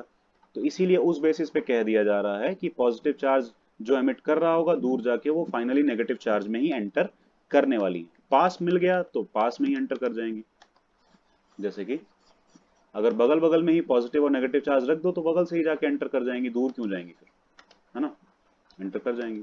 एरोज देखो एंटर कर रही हैं, पॉजिटिव से निकल रही हैं और नेगेटिव में एंटर कर रही हैं। ठीक है, समझ में आया सबको? दूसरी बात, if there is a single charge they may start और एंड एट इंफिनिटी, यानी कि अगर आसपास कोई चार्ज नहीं है, जैसे कि इन दोनों को बनाया गया है, इनकी लाइंस बिल्कुल स्ट्रेट स्ट्रेट करके बना दी गई हैं, मुड़ी नहीं है, यानी कि आसपास कोई दूसरा चार्ज नहीं है, स्पेस में या अकेले कहीं पे रखे हुए हैं आइसोलेट करके, तो इनकी फील्ड कहाँ जाके एंड होगी? हम मान के चलते हैं इंफिनिटी पे, क्योंकि इनकी फील्ड जा रही है ना, आउटवर्ड गोइंग है, और वही नेगेटिव चार्ज की फील्ड इनवर्ड है, यानी कि कमिंग फील्ड है, तो ये कहाँ से स्टार्ट हुई होगी? मे बी इंफिनिटी से। तो यही चीज बोली जा रही है, आइदर में स्टार्ट और एंड एट इंफिनिटी। तो स्टार्ट किस केस में? पॉजिटिव चार्ज के केस में नहीं, स्टार्ट नेगेटिव चार्ज के केस में, कि स्टार्ट इंफिनिटी से हुई है और यहाँ पे नेगेटिव पे आ रही है, और एंड पॉजिटिव चार्ज के केस में, क्योंकि स्टार्ट तो पॉजिटिव चार्ज से हुई है और एंड हो रही है इंफिनिटी पे। ठीक है, नेक्स्ट चीज, in a charge free region, जहां पे कोई चार्ज नहीं है, electric field lines can be taken to be continuous curves without any breaks. जहां पे कोई भी फील्ड नहीं है, यानी कि एक चार्ज रखा है उसकी फील्ड है, उसके अलावा किसी दूसरे चार्ज की फील्ड नहीं है, तो फिर ये एक कॉन्टिन्यूस कर्व टाइप का बनाते हैं, यानी कि कोई फील्ड लाइंस ब्रेक नहीं होती हैं, मुड़ती नहीं है या कुछ और भी नहीं करती हैं, प्रॉब्लम नहीं आती, बिल्कुल स्ट्रेट स्ट्रेट चली जाएंगी। उसके बाद two field lines can never cross each other, ये इसलिए कहा गया क्योंकि अगर हम दो चार्जेस आसपास रख दें और उनकी फील्ड ऐसे करके बनाने लगें, ठीक है, तो ये फील्ड क्या ऐसा दिखेगा कि ये क्रॉस कर रही है एक दूसरे को, देखो क्रॉस कर रही है। लेकिन अगर ऐसा हुआ तो इस पॉइंट पे इलेक्ट्रिक फील्ड की दो डिफरेंट डायरेक्शंस आएंगी, जबकि ऐसा पॉसिबल नहीं है। इस पॉइंट पे इलेक्ट्रिक फील्ड की सिंगल डायरेक्शन हो सकती है, और इसी वजह से कहा गया कि ये कट नहीं करती हैं, खुद को उसी तरीके से मोल्ड कर लेती हैं, मुड़ जाती हैं, बेंड हो जाती हैं, जैसे इनको सूटेबल लगता है। अगर इनको लगता है कि जिस तरीके से मुड़ने में हमको कट नहीं करना पड़ेगा तो मुड़ जाती हैं, लेकिन कट नहीं करती हैं एक दूसरे को, क्रॉस नहीं करती हैं एक दूसरे को। ये कन्वेंशन ही है और कुछ नहीं है। If they did the field at the point of intersection will not have a unique direction which is absurd, यानी कि अगर ये एक सेम डायरेक्शन ना हुई उस जगह पे फील्ड की, तो ये एक अजीब सी बात होगी, जबकि ऐसा नहीं हो सकता। मतलब किसी एक ही पॉइंट पे दो दो फील्ड नहीं हो सकती, अल्टीमेटली एक ही रिजल्टेंट फील्ड आनी चाहिए। ठीक, फोर्थ पॉइंट क्या है? Electrostatic field lines do not form any closed loop. जैसे कि मैग्नेटिक फील्ड लाइंस होती हैं, उसमें नॉर्थ साउथ होता है, और तोड़ दो बीच से तो यहाँ पे फिर साउथ और यहाँ नॉर्थ क्रिएट हो जाएगा, यानी कि दो मैग्नेट बन जाएंगे, फिर नॉर्थ साउथ आ जाएगा। लेकिन ये हटने नहीं वाला, कभी कभी भी सिंगल पोल वाला मैग्नेट तो देखा नहीं होगा। तो मैग्नेट में क्या है कि सेम मैग्नेट से के नॉर्थ से फील्ड निकलती है और सेम मैग्नेट के साउथ में एंटर करती है, अगर कोई और साउथ यहाँ पे उसको नहीं मिल रहा है तो, और नहीं तो बगल वाले साउथ में भी एंटर कर सकती है। मान लो यहाँ एक और मैग्नेट रख दिया, ये साउथ है ये नॉर्थ है, इस नॉर्थ से निकल के इस साउथ में भी एंटर कर सकती है, लेकिन सारी नहीं करेगी, थोड़ी सी फील्ड इधर भी चली जाएगी, ठीक है, इसमें भी थोड़ी सी फील्ड इधर से ऐसे आ जाएगी। लेकिन ये वाली फील्ड यानी कि रोटेटिंग तो होती है, अल्टीमेटली घूम के वापस आनी है, लूप बनाती है, गारंटीड लूप बनाती है। इन फील्ड लाइंस का एक भी पार्ट ऐसा नहीं है जो लूप ना बनाता हो। लेकिन इलेक्ट्रिक फील्ड में ऐसा कुछ नहीं है। इलेक्ट्रिक फील्ड में चार्ज की इंडिविजुअल एग्जिस्टेंस है, यानी कि ऐसा हो सकता है कि एक जगह पे सिर्फ पॉजिटिव चार्ज हो या सिर्फ नेगेटिव चार्ज हो। ऐसा जरूरी नहीं है कि दोनों चार्ज एक साथ ही आसपास रखे हों, यानी कि दोनों पोल होना जरूरी नहीं है। इसीलिए अगर सिर्फ अकेले हो सकता है तो वो तो पॉजिटिव होगा तो आउटवर्ड बना सकता है, और नेगेटिव होगा तो इनवर्ड बना सकता है, यानी कि लूप बनाने की जरूरत नहीं है। एक क्लोज लूप बनाने की ऐसी रिस्ट्रिक्शन नहीं है, बनाने को बना देगा जब आसपास ऐसी कंडीशन रखी जाए, एक पॉजिटिव एक नेगेटिव पास पास में रख दो, क्लोज लूप बन जाएगा। क्लियर है? ठीक, तो यही बात है। This follows from the conservative nature of electric field, जो कि हम चैप्टर 2 में देखेंगे कि क्लोज लूप नहीं बनाती हैं, किस बेसिस पे। आया सबको समझ में? कुछ डाउट है किसी का?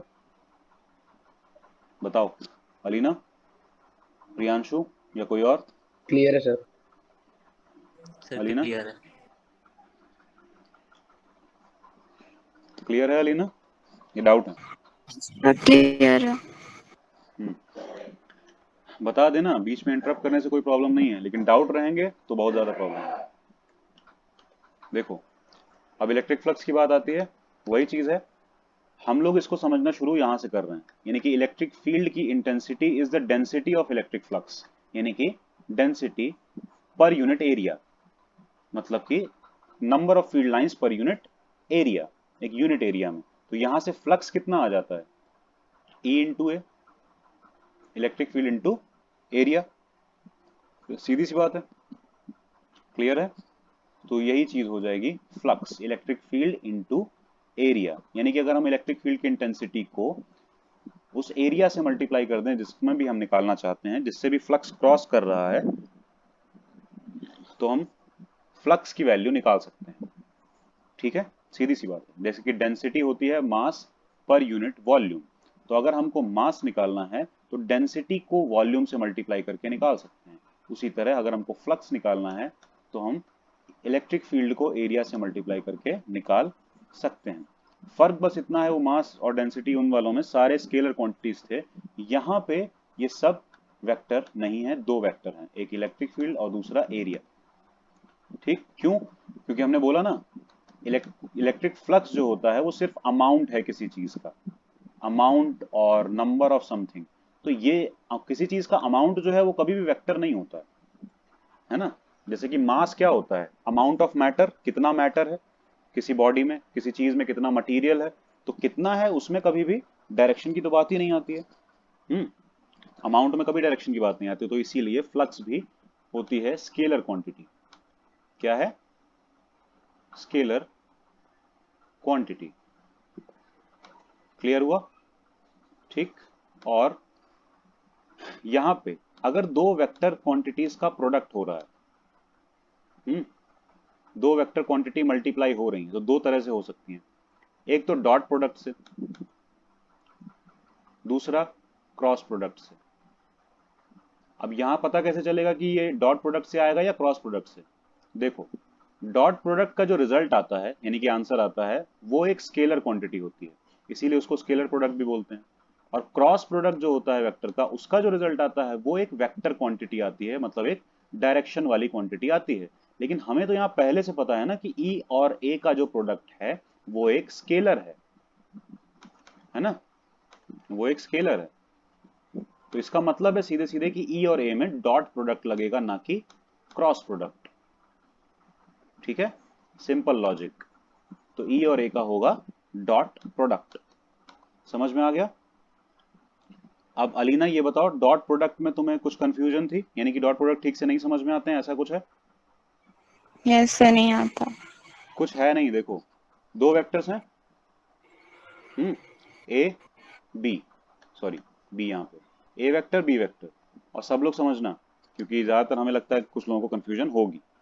तो ए और बी दो वेक्टर्स हैं, अगर इनका डॉट प्रोडक्ट करना है, ठीक है, तो ए और बी का डॉट प्रोडक्ट इस तरीके से होता है कि डॉट प्रोडक्ट का मतलब कि स्केलर प्रोडक्ट, एक स्केलर क्वांटिटी इनसे लेके आनी है।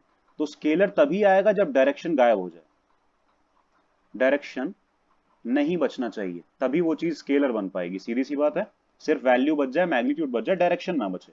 तो इसमें क्या करेंगे, या तो हमको बी को ए की डायरेक्शन में ले लेना पड़ेगा, बी को ऐसे घुमा दो ए की डायरेक्शन में, और बी का जो इन्फ्लुएंस आ रहा है ए की डायरेक्शन में वो ले लो, या फिर ए का इन्फ्लुएंस बी की डायरेक्शन में ले लो। अब ये इसकी डायरेक्शन में उसकी डायरेक्शन में इन्फ्लुएंस लेने का मतलब क्या हुआ? कंपोनेंट लेना। देखो, कंपोनेंट लेने की बात हो रही है। हम लोग इस स्लाइड पे चलते हैं, थोड़ा देखते हैं, स्लाइड कह रहे हैं इस वाले पेज पे, कि कंपोनेंट कैसे लेते हैं, किसी को पता है? और कंपोनेंट का मतलब क्या है? अच्छा, generally component, theta sine theta उसके रहते हैं ना। हाँ वो तो रहते हैं, लेकिन कंपोनेंट्स का मतलब क्या होता है किसी भी चीज में? इसी की बात नहीं कर रहे हैं। किसी भी चीज के अगर हम बोल रहे हैं कि इसके कंपोनेंट हैं, तो उसका क्या मतलब है? कंपोनेंट्स का मतलब होता है पार्ट्स ऑफ समथिंग, है ना? किसी चीज के पार्ट्स, टुकड़े, कंपोनेंट्स होते हैं ना। क्लियर है सबको? तो नंबर के टुकड़े करना तो आसान है, जैसे 10 को 8 2 दो टुकड़ों में करना हो तो 8 2 4 6 5 5 1 9 कुछ भी कर दो, है ना? नंबर के टुकड़े करना आसान है, लेकिन वेक्टर के टुकड़े करना मुश्किल है। थोड़ा मुश्किल क्या है, अलग है। क्यों? नंबर के टुकड़ों में क्या है, सिर्फ वैल्यू ही तो बांटनी है, दोनों को बांट दो, कोई दिक्कत नहीं है। लेकिन अगर हमको वेक्टर के टुकड़े करने हैं तो हमको अल्टीमेटली डायरेक्शन को भी डिवाइड करना पड़ता है, डायरेक्शन को भी दो में बांटना पड़ता है। समझ में आई बात? इस बेसिस पे वेक्टर के जो कंपोनेंट आते हैं वो भी वेक्टर आते हैं, और उनका डायरेक्शन आपस में 90 डिग्री होता है। ठीक है, दो ऐसे वेक्टर जिनका आपस में डायरेक्शन 90 डिग्री है, आपस में एंगल 90 डिग्री है, वो किसी वेक्टर के कंपोनेंट हो सकते हैं। आई बात समझ में? समझ में आ रहा है ना पक्का सबको? कंफ्यूजन है तो बोल देना। तो वो कंपोनेंट हो सकते हैं किसी वेक्टर के। अब बात आती है कि हम अगर पता करना चाहते हैं, और कंपोनेंट मतलब उसका इन्फ्लुएंस, एक तरह से उस तरफ क्या हो रहा है। जैसे एक ब्लॉक है, अगर हम उसको ऐसे खींचें, ये फोर्स लगाएं इस तरफ, तो भारी है तो इधर ही तो नहीं चला जाएगा ना हमारे साथ साथ, नीचे उसका वेट भी तो लग रहा है, अल्टीमेटली वो इधर जाएगा। अगर एक सरफेस पर रखा है तो इधर जाएगा, हम इस तरफ से खींचेंगे तो इस तरफ से खींचने पे इधर गया, तो एक्चुअली फोर्स की डायरेक्शन में तो डिस्प्लेस हुआ ही नहीं ना वो ब्लॉक, तो हमको किस तरफ देखना पड़ता है, इस तरफ। तो इस तरफ हमको देखना पड़ेगा ना कि फोर्स का कितना हिस्सा काम कर रहा है। अब बताओ जरा, फोर्स ऐसे लगा दें तो तब वो इधर जाएगा क्या? कोई बताओ, जाएगा? नहीं सर।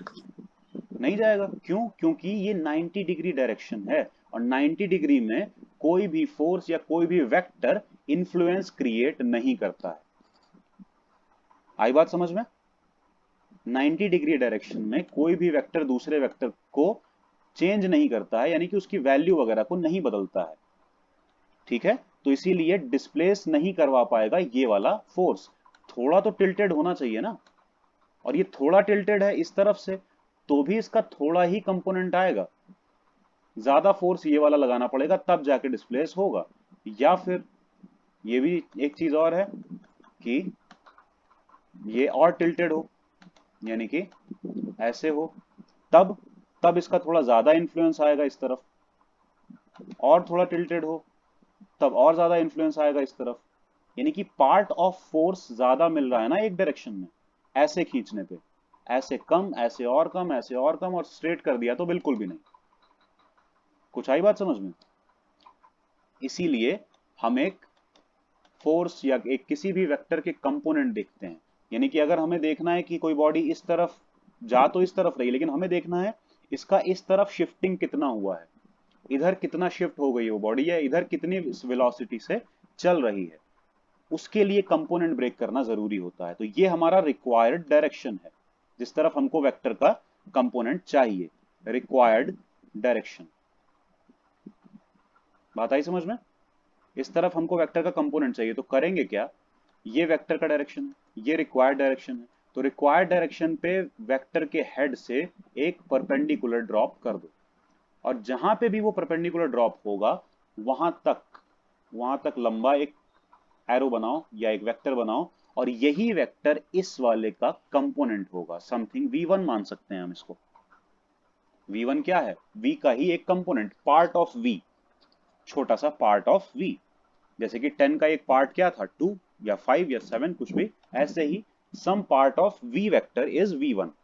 उसी तरह अगर फोर्स होता तो some part of f vector is f1। आया समझ में? एक पार्ट तो ये हो गया। दूसरा पार्ट इसका किस तरफ आता है?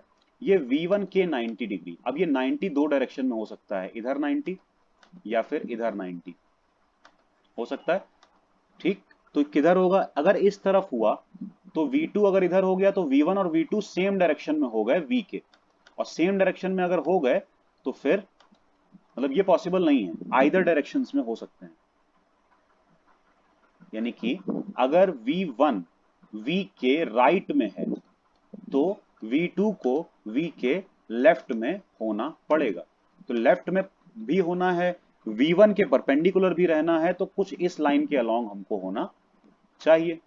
ठीक है, अब इस लाइन के अलोंग कहां तक का वेक्टर होगा? यहां तक कैसे पता चलेगा? फिर वही चीज कि यहां से इसके हेड से एक परपेंडिकुलर ड्रॉप करो, यहां हिट किया परपेंडिकुलर तो यहां तक एक कंपोनेंट बन गया, यहां तक एक एरो बन गया, तो ये इसका वर्टिकल एक दूसरा कंपोनेंट आ गया, समथिंग v2 नाम दे सकते हैं।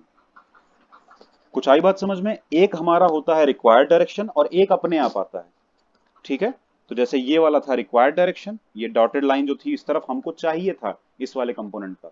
ठीक, तो एक वेक्टर उस तरफ आया और दूसरा उसके परपेंडिकुलर आएगा। ठीक, और परपेंडिकुलर में भी किस साइड? ताकि जो कंप्लीट वाला वेक्टर है, जो मेजर वेक्टर है, उसके आइदर साइड पे दोनों कंपोनेंट लाई करें, एक लेफ्ट तो दूसरा राइट। सबको आया समझ में? कुछ डाउट है किसी को? बोल सकता है। सर नहीं है? आ गया, थोड़ा थोड़ा कंफ्यूजन लेकिन हो गया। हाँ ठीक है, अभी आगे और चीजें जब करेंगे ना प्रैक्टिकली तो कंफ्यूजन थोड़ा क्लियर हो जाएगा। अब यही चीज अगर हम देखें कि यानी कि v का ही हमने इधर इन्फ्लुएंस ले लिया है ना, तो जब हम कंपोनेंट ब्रेक कर लेते हैं तो हम एक्चुअल वेक्टर को फिर देखना बंद कर देते हैं। अब हम ऐसे देखते हैं जैसे ये दो वेक्टर हैं, दो तरफ बॉडी चल रही है, बॉडी इधर भी जा रही है और बॉडी इधर भी जा रही है, ऐसे देखते हैं। वेलोसिटी है तो फोर्स होगा तो फोर्स इधर भी लग रहा है, फोर्स इधर भी लग रहा है, ये दो डायरेक्शंस में लग रहा है फोर्स, ऐसे देखेंगे। मीनिंग यही है कि हमने एक वेक्टर से उसको दो वेक्टर में ब्रेक कर लिया है, इसी को कंपोनेंट करना बोलते हैं। ठीक, अब यहाँ पे ये हम क्यों बता रहे थे जबकि बात तो डॉट प्रोडक्ट की हुई थी? क्योंकि इससे रिलेट करेगा इस तरीके से, देखना ध्यान से, कि अगर हमको ये रिक्वायर्ड डायरेक्शन मालूम है कि कौन सी है तो हमको उसका एंगल पता होगा, थीटा। जो भी रिक्वायर्ड डायरेक्शन है नहीं पता, किसी भी तरफ हो सकती थी, ये रिक्वायर्ड डायरेक्शन यहां भी कहीं हो सकती थी, उससे मतलब नहीं है, ठीक है। तो ये हमको थीटा पता होगा क्योंकि v कोई डायरेक्शन है और उसके अलावा रिक्वायर्ड डायरेक्शन एक हमारी है, तो थीटा मालूम होगा कि कितना इधर घुमाना है, कितना इस तरफ या उस तरफ चाहिए। तो अगर तुम इसको एक राइट एंगल ट्राइंगल की तरह ओ ए बी में समझो तो यहाँ पे क्या है, राइट एंगल के सामने ये क्या है, हाइपोटेनियस, ठीक है। और हाइपोटेनियस की लेंथ कितनी होगी, जितनी वेक्टर की होगी, जितनी v की होगी, यानी कि हाइपोटेनियस v है, ठीक है। और इस थीटा के अकॉर्डिंग सामने वाला हो गया परपेंडिकुलर, यानी कि ए बी हो गया परपेंडिकुलर, और ओ बी ये हो गया बेस, ठीक है। ओ बी हो गया बेस, ओ बी का मतलब v1 वेक्टर की लेंथ उतनी है ना ओ बी के बराबर, ठीक। परपेंडिकुलर हो गया ए बी और बेस हो गया ओ बी का मतलब v1, और ए बी भी कुछ है क्योंकि देखो ये एक रेक्टेंगल बन रहा है, तो यहाँ से ए बी अगर राइट साइड में देखें तो लेफ्ट साइड में ये v2 के बराबर नहीं है, वैल्यू में, मैग्नीट्यूड में है, तो ए बी की जगह हम लिख सकते हैं v2। अब अगर हम यहाँ पे cos थीटा लगाते हैं तो बेस अपॉन हाइपोटेनियस आएगा, और बेस कितना है v1, हाइपोटेनियस कितना है v, तो v1 की वैल्यू आई v cos थीटा, और यहां से आता है कंपोनेंट। उसके अलावा साइन थीटा लगाते हैं तो आता है परपेंडिकुलर अपॉन हाइपोटेनियस, और परपेंडिकुलर है यहाँ पे v2 और हाइपोटेनियस है v, तो यहां से v2 की वैल्यू आई v साइन थीटा। किसी को भी ये बात नहीं समझ में आ रही हो तो बोल सकता है अभी क्लियरली, 1 सेकंड लगेगा क्लियर होने में, लेकिन बता दो। आ गया है अलीना? Yes sir. इन कंपोनेंट का बेसिस यही है, v cos theta v sin theta जो तुमने कहा था कि आ जाते हैं, ये यहीं से ब्रेक होके आते हैं। तो एक्चुअली देखा जाए तो हमने v को इस डायरेक्शन में लिया ना। अब हम देखेंगे डॉट प्रोडक्ट, a को अगर हमें b की डायरेक्शन में लेना हो कि a का b की डायरेक्शन में क्या कंपोनेंट आएगा, तो यहाँ पे परपेंडिकुलर ड्रॉप करेंगे और इतना लंबा कंपोनेंट आ जाएगा, तो ये a का कंपोनेंट है in the direction of b की डायरेक्शन में, है ना। तो अगर हमें ए बी के बीच का एंगल मालूम है थीटा समथिंग, अगर ए और बी दो वेक्टर है उनके बीच का एंगल मालूम है, तो ये कंपोनेंट क्या आना चाहिए। यहाँ पे हम कंक्लूड नहीं कर सकते हैं कि इसका जो थीटा की साइड वाला कंपोनेंट है जो थीटा की तरफ लाई कर रहा है, देखो ये v1 थीटा की तरफ लाई कर रहा है और v2 थीटा के ऑपोजिट लाई कर रहा है, तो v1 की वैल्यू आई है v cos थीटा, इसका मतलब theta side cos theta component होता है और अदर साइड पे sin थीटा, तो a का थीटा साइड वाला कंपोनेंट है ए बी, तो इसीलिए ये होगा a cos थीटा। और अब हम इन दोनों वेक्टर्स को, हमने पहले ही बताया, दो वेक्टर अगर सेम डायरेक्शन में हो तो हम डायरेक्ट ऐड कर सकते हैं, वैल्यू को सीधे 5 3 है तो सीधे सीधे 5 + 3, ऑपोजिट डायरेक्शन में है सीधे सब्ट्रैक्ट कर सकते हैं, 5 - 3 सीधे आ जाएगा 2, ठीक। और सेम ऑपोजिट में से कोई भी डायरेक्शन में है, सेम डायरेक्शन में है, तो मल्टीप्लाई भी, प्रोडक्ट भी डायरेक्टली कर सकते हैं, यानी कि ये 5 है ये 3 है तो हो जाएगा प्रोडक्ट 15, और इसीलिए सेम डायरेक्शन में लाने की कोशिश हो रही थी और कुछ नहीं है। तो a को b की डायरेक्शन में ले आए और a का b की डायरेक्शन में कंपोनेंट कितना आया, a cos थीटा। अब हम a cos थीटा को मल्टीप्लाई करवा देंगे b के साथ, जो कि हो जाएगा a b cos थीटा, और क्योंकि ये एक स्केलर क्वांटिटी आती है, इसकी कोई डायरेक्शन नहीं है, क्योंकि अगर हम b को भी a की तरफ लेते तब भी b cos theta into a आता, अल्टीमेटली यही आता, तो कोई पर्टिकुलर डायरेक्शन हुई नहीं इन दोनों में से किसी की भी, इसीलिए ये स्केलर प्रोडक्ट है, और इसीलिए हम इसको a डॉट b या फिर b डॉट a कहते हैं, a b cos थीटा। आ गया सबको समझ में? अलीना प्रॉब्लम है तो बताओ, डॉट प्रोडक्ट में या किसी चीज में? नो सर, कंप्लीटली समझ आ गया। आ गया ना। तो ए बी कॉस थीटा या B A cos theta same direction में मतलब आते हैं, इस वजह से उनका डायरेक्शन एक तरह से नलिफाई हो जाता है, सर तो वो स्केलर बचते हैं। हाँ सर हल्का सा 1-2 मिनट पहले और जो पढ़ा है वो दोबारा रिवाइज करवा दीजिए। मतलब मतलब जो पूरा? अभी आपने करवाया ना वही दोबारा एक और बार बता दीजिए। नहीं, ये पूरा यहाँ से जो नहीं नहीं कंपोनेंट, नहीं, तो ये फिर जो आपने नीचे लिखा है बी इनटू एज वेक्टर और ये वाला। अच्छा इसकी इसकी बात कर रहे हो? हाँ सर। देखो, दो वेक्टर्स हैं ए और बी, ठीक। प्रोडक्ट करने के लिए हमको उनको सेम डायरेक्शन में लाना पड़ेगा, डॉट प्रोडक्ट करने के लिए। तो या तो बी को ए की डायरेक्शन में ले लो या ए को बी की डायरेक्शन में, और पूरा घुमा तो नहीं सकते ना हम वेक्टर, फिर तो वेक्टर ही बदल जाएगा। तो हम कर क्या सकते हैं, कंपोनेंट ले सकते हैं। बी का कंपोनेंट ए की डायरेक्शन में ले सकते हैं या ए का कंपोनेंट बी की डायरेक्शन में ले सकते हैं, उनमें से कोई भी एक ले लो। तो हमने ए का बी की डायरेक्शन में कंपोनेंट ले लिया। आई बात समझ में? तो कंपोनेंट ओके आया ए कॉस थीटा, क्योंकि थीटा साइड हमेशा कॉस थीटा कंपोनेंट आता है और अदर साइड पे हमेशा साइन थीटा। देखो यहाँ पे V2 है अदर साइड वाला, क्योंकि थीटा जिस तरफ बन रहा है उस तरफ V1 आया है, तो V1 में क्या आया, कॉस थीटा कंपोनेंट, और V2 में क्या आया, साइन थीटा कंपोनेंट, और बाकी यहाँ पे मल्टीप्लाई वही रहता है, V टोटल फुल वेक्टर। समझ में आई बात? तो यहाँ पे भी ए कॉस थीटा, थीटा साइड वाला कंपोनेंट हो गया, बी की डायरेक्शन वाला प्रोडक्ट किया, ये आ गया। उल्टा करते तुम, बी को ए की डायरेक्शन में लेते तब भी सेम बात आती, यहाँ से तुम परपेंडिकुलर ड्रॉप करते, यहाँ पे बी कॉस थीटा कंपोनेंट आता, ए इंटू बी कॉस थीटा कर देते, ए बी कॉस थीटा हो जाता, सेम बात आती। समझ रहे हो? तो इसीलिए A B yes cos sir. Theta और B A cos theta, A dot B dot A same आता है, वेक्टर डॉट प्रोडक्ट। ठीक है, तो यहाँ पे वही चीज यूज होने वाली है। अब जरा ध्यान देना, सिंपली यूज होने वाली, ज्यादा खतरनाक नहीं है। तो ठीक है, क्या है, phi is equal to E dot A हमने बोला है ना। तो क्योंकि ई और ए वेक्टर है, प्रोडक्ट होगा तो वेक्टर प्रोडक्ट भी हो सकता था, मतलब वेक्टर्स का प्रोडक्ट हो रहा है, लेकिन आनी है स्केलर क्वांटिटी, इसीलिए डॉट प्रोडक्ट किया गया। अब डॉट प्रोडक्ट की वैल्यू फिर तो आ जाएगी ई ए कॉस थीटा ना।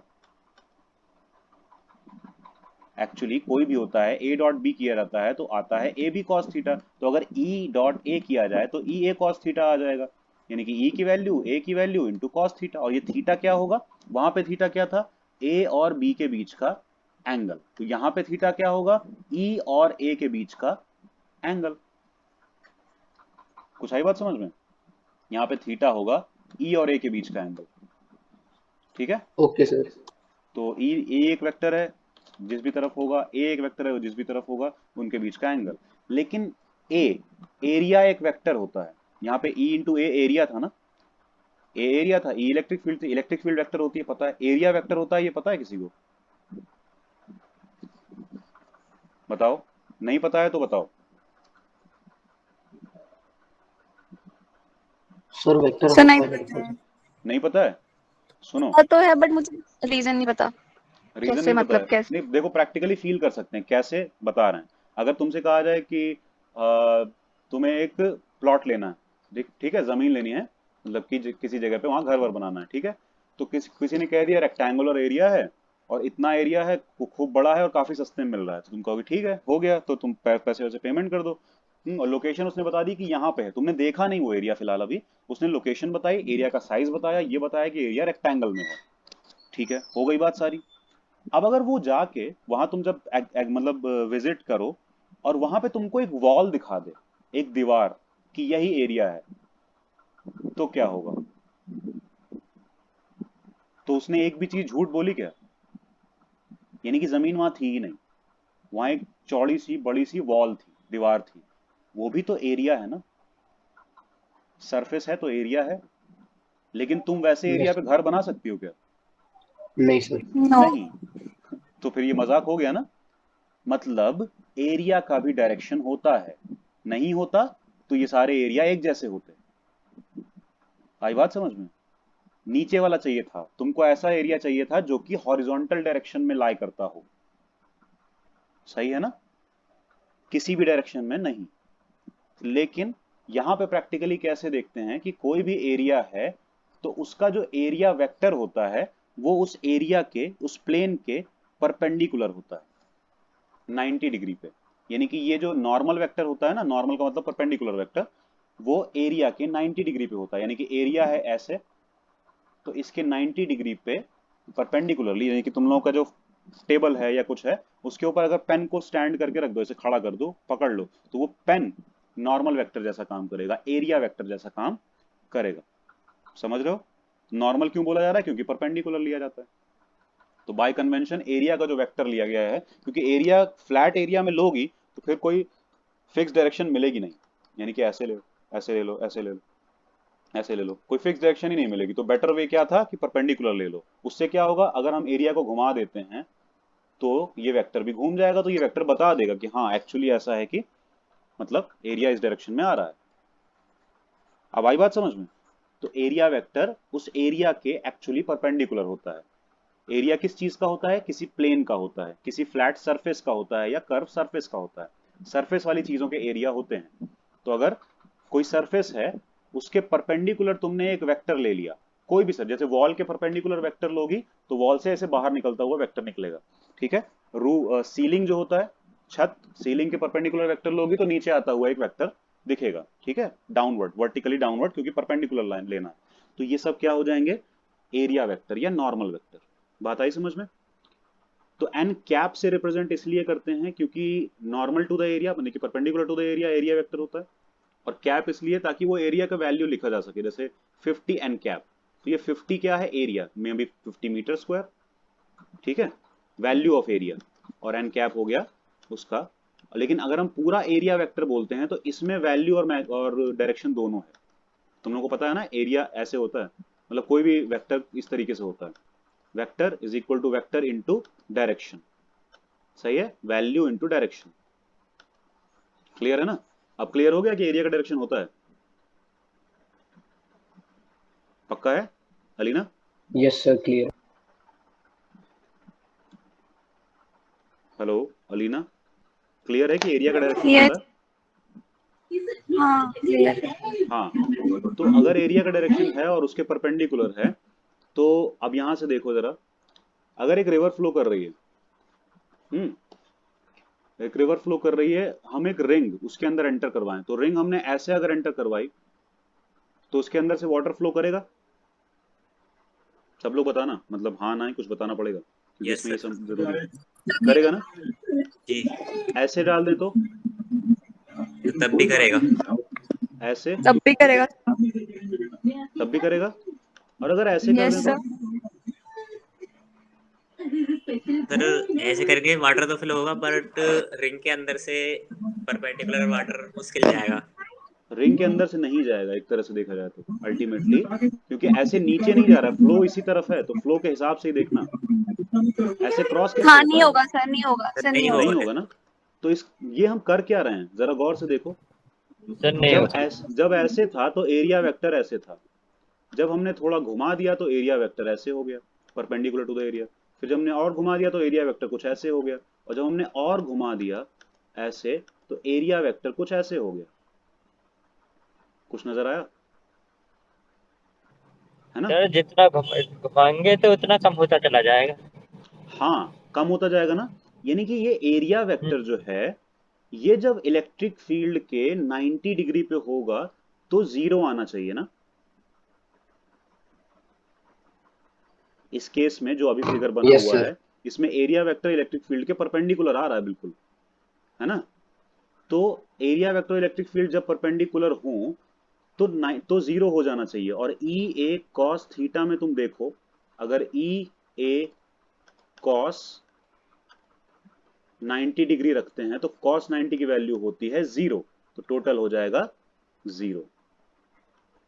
समझ में आई बात? तो ये cos 90 cos थीटा का सिग्निफिकेंस क्या है? सिर्फ मैथमेटिकल सिग्निफिकेंस नहीं है, प्रैक्टिकल सिग्निफिकेंस है। वो एरिया के साथ साथ बदल रहा है, क्योंकि एरिया भले सेम हो लेकिन एरिया को रखने का तरीका अलग अलग हो सकता है।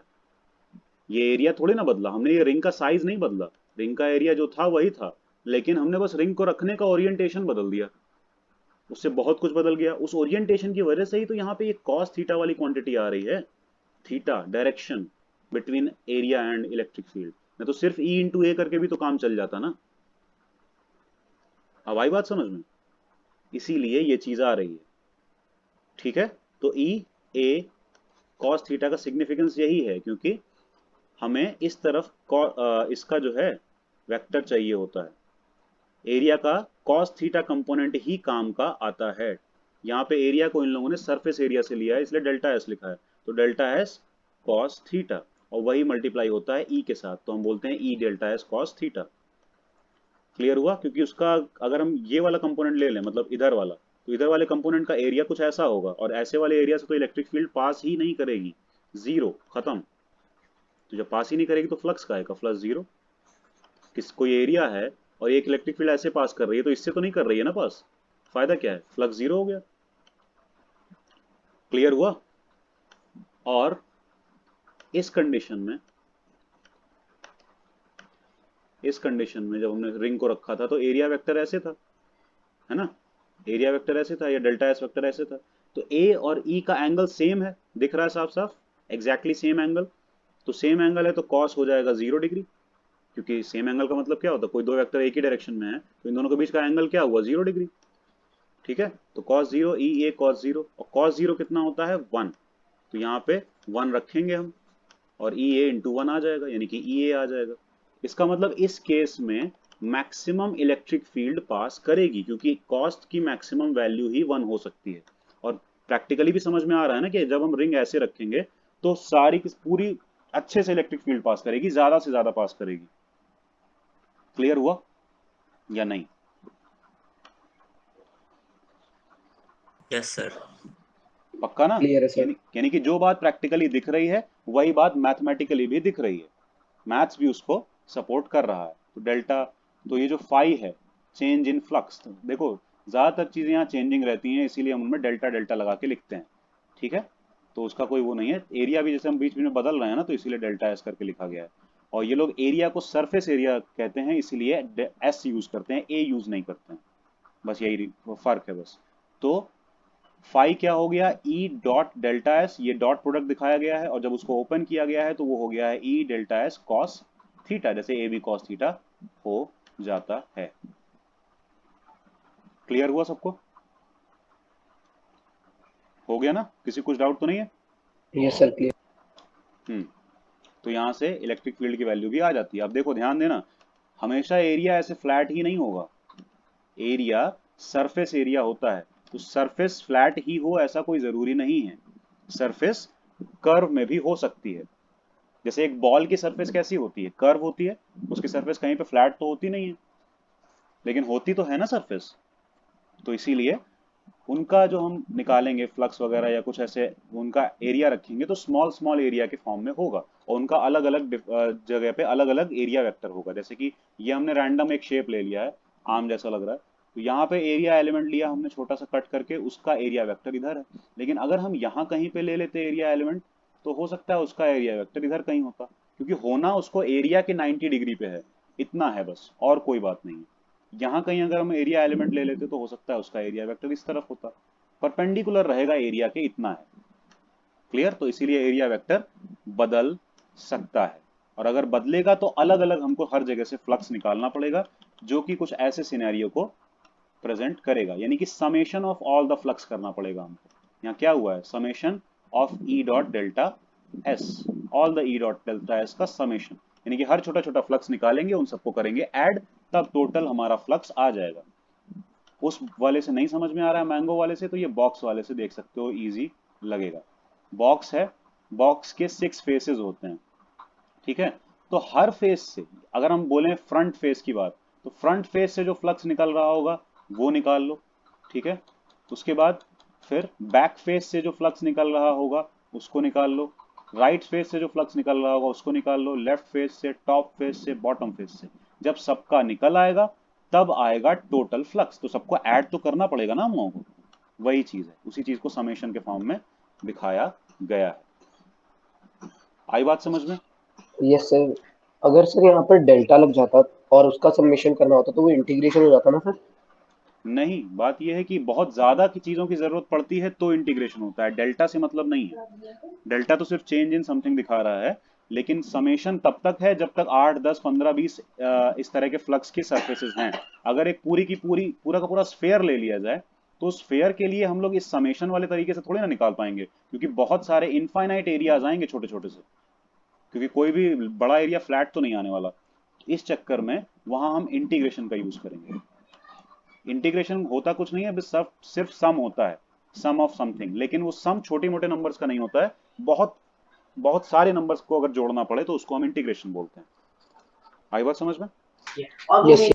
तो यहाँ समेशन हट के लग जाएगा integration of E dot delta S, लेकिन तब जब बहुत ज्यादा फ्लक्सेस को तुमको ऐड करना पड़े तब, या बहुत ज्यादा एरियाज आ जाए तो। आ गई बात समझ में? तो बस ऐसा ही कुछ है। ठीक, किसी कुछ प्रॉब्लम है तो बताओ, नहीं तो आगे चलते हैं। नहीं सर समझ में आ रहा। अलीना, कोई और? नहीं से क्लियर है। रिया, शिफा, या क्लियर है। क्लियर है? ठीक है। दिव्यांशु, दिव्यांशु क्लास में हो ना? क्लियर है सर, क्लियर है सर। क्लियर है? वो लैपटॉप हैंग हो गया था थोड़ा सा। अच्छा अच्छा, चलो आगे देखें। थोड़ा सा और देखेंगे इसका स्टार्टिंग का। Electric dipole. तो इलेक्ट्रिक डायपोल जनरली देखो, पोल होते हैं दो चीजें, है ना? पोल का मतलब क्या होता है, किसी को पता है? या पोलराइज होने का मतलब क्या होता है? हाँ, वो एक तरफ सारे अगर मतलब नेगेटिव चार्जेस आ जाएंगे और एक तरफ सारे पॉजिटिव चार्जेस आ जाएंगे, मतलब चार्ज बट जाएगा, एक पोलराइज हो जाएगा, यही बताया मुझे। और वो एक तरफ आ जाएंगे तो क्या मतलब जितना भी दूर चाहे जा सकते हैं, मतलब अलग अलग हो जाएंगे, ये कह रहे हो ना तुम? हाँ, अलग अलग हो जाएंगे, सेपरेट हो अलग, जाएंगे। तो वो सेपरेट होके कहीं भी चले जाएं तो कोई दिक्कत है? नहीं, वो जाएंगे ही नहीं। जब वो आइसोलेटेड सिस्टम है तो वो सिर्फ पोलराइज्ड हो सकते हैं, जैसे इंडक्शन की उसमें होता था। नहीं नहीं, हम कह रहे हैं कि सेपरेशन हो गया, ठीक है, पॉजिटिव चार्ज यहाँ, नेगेटिव चार्ज यहाँ, लेकिन हम इतना ही सेपरेशन क्यों रखें? हम और बड़ा कर दें सेपरेशन, ये यहाँ पहुंच गया, और बड़ा कर दें, ये और दूर चला गया, नहीं सर, फिर वो तब पोलराइजेशन नहीं होगा ना, वो तो सेपरेट नहीं हो जाएगा।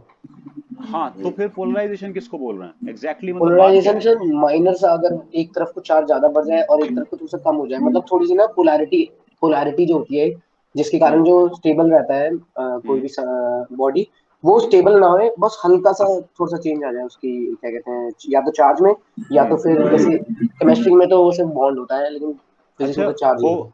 पोलराइज होने का मतलब हल्का चेंज आना। तो ये जो अर्थ के दो पोल हैं, नॉर्थ और साउथ, इनमें तो बहुत बड़ा डिफरेंस है, बहुत ज्यादा गैप है, दूर हैं बहुत एक दूसरे से, तो ये हल्का से में कहाँ हुआ फिर? क्योंकि सर वो फिर स्पेस तो एक, यूनिवर्स तो एक बहुत बड़ी बॉडी हो जाएगी ना, तो हाँ उसके तब भी, उसके अकाउंटेबिलिटी के हिसाब से तो ये बहुत कम हो जाएगा। नहीं नहीं नहीं, ये स्पेस के अकॉर्डिंग इतनी दूर है, ये कोई बात थोड़ी ना हुई। यहाँ पे एक एक पोल इस सोलर सिस्टम में और एक पोल किसी और गैलेक्सी के किसी और सोलर सिस्टम में भी हो सकता है, ऐसा है। देखो, यस। अच्छा, रिलीजन में पोलराइजेशन सुना है? हाँ सर। पॉलिटिक्स में पोलराइज करने की कोशिश की जाती है, पॉलिटिक्स जो होती है, तो जो पॉलिटिकल लीडर्स होते हैं वो रिलीजन्स को, कास्ट को पोलराइज करने की कोशिश करते हैं, ये सुना है सबने? हाँ सुना है? सर। हाँ। Yes sir. लेकिन क्या बिल्कुल अलग हो जाएंगे क्या सारे के सारे? नहीं, मतलब पोलराइजेशन का मतलब फिक्स सेपरेशन होता है, सेपरेशन नहीं होता है।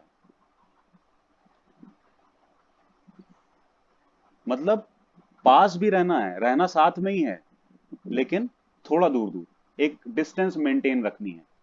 तो वो जो डिस्टेंस मेंटेन रखना है, सेपरेशन मेंटेन रखना है, उसी को पोलराइजेशन बोलते हैं।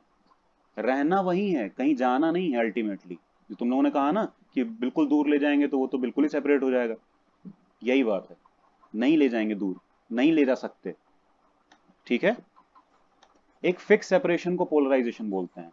और यहां पे भी डायपोल में दो चीजें फिक्स तौर पे सेपरेटेड रहेंगी। एक फिक्स सेपरेशन, बिल्कुल फिक्स, वो चेंज नहीं होगा, चेंज हुआ तो डायपोल ही बदल जाएगा फिर। आई बात समझ में? रहना मतलब यस सर। साथ में भी है, साथ में ही रहना है, बंधे हुए हैं एक दूसरे से, लेकिन सर पास भी नहीं आ सकते क्या? सर मेरे सर ने पढ़ाया था कि डाइपोल का मतलब होता है two equal and opposite charges separated by small distance, तो आप वो, बोल रहे हो फिक्स डिस्टेंस होता है। हाँ, स्मॉल बट स्मॉल फिक्स, मतलब ठीक कि है। अगर आपने भी एग्जाम्पल दिया हाँ, यूनिवर्स का, वो तो हो एक पोल सकता है। यहाँ रहेगा तो वो तो बहुत सुनो, दूर है, तो वो सुनो तो तो, स्मॉल ये डिस्टेंस हुआ। ये इलेक्ट्रिक डायपोल है ना, उन्होंने इलेक्ट्रिक डायपोल बताया तुमको, हमने तुम्हें डायपोल बताया है फिलहाल। उन्होंने सिर्फ चार्ज बेसिस पे बताया है, हैं? और स्मॉल डिस्टेंस पता है क्यों ली है? क्योंकि प्रैक्टिकली एटम के अंदर ये पॉसिबल कन्फिग्रेशन हो पाता है, बीच में न्यूक्लियस है, यहाँ इलेक्ट्रॉन है, और एक रेडियस पे फिक्स है, भले घूम रहा है लेकिन रेडियस तो बराबर है ना, डायपोल। इसीलिए स्मॉल डिस्टेंस बताया जाता है तुम लोगों को, लेकिन ऐसा नहीं है कि लार्ज डिस्टेंस में ये चीज नहीं होगी।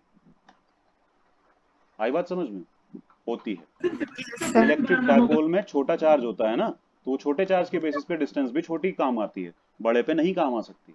ठीक है, चार्ज बड़ा तो डिस्टेंस भी बड़ी काम आ सकती है। मतलब कि वहां अगर कोई भी फोर्स है, किसी भी वजह से वो लोग उतनी दूर टिके रह सकते हैं, तो बस डायपोल बन सकता है, कोई दिक्कत नहीं।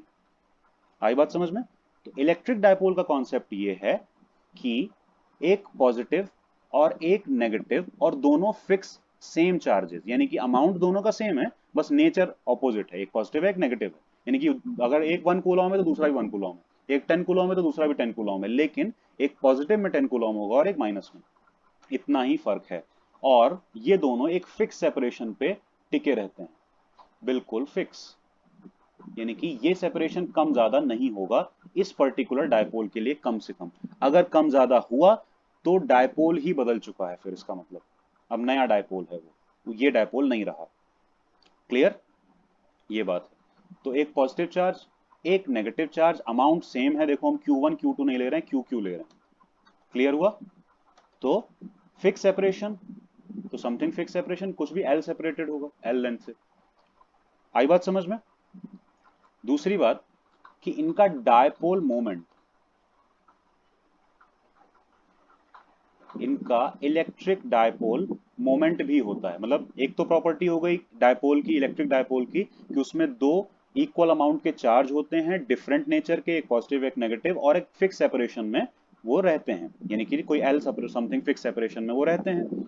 ठीक है, उसके बाद उनकी एक प्रॉपर्टी और होती है जो कि उनमें जनरेट हो जाती है इस सेपरेशन में रहने की वजह से, जो कि होती है इलेक्ट्रिक डायपोल मोमेंट। ठीक है, मोमेंट का मतलब एक तरह से रोटेशन वाली प्रॉपर्टी होती है। ठीक है, इलेक्ट्रिक डायपोल मोमेंट।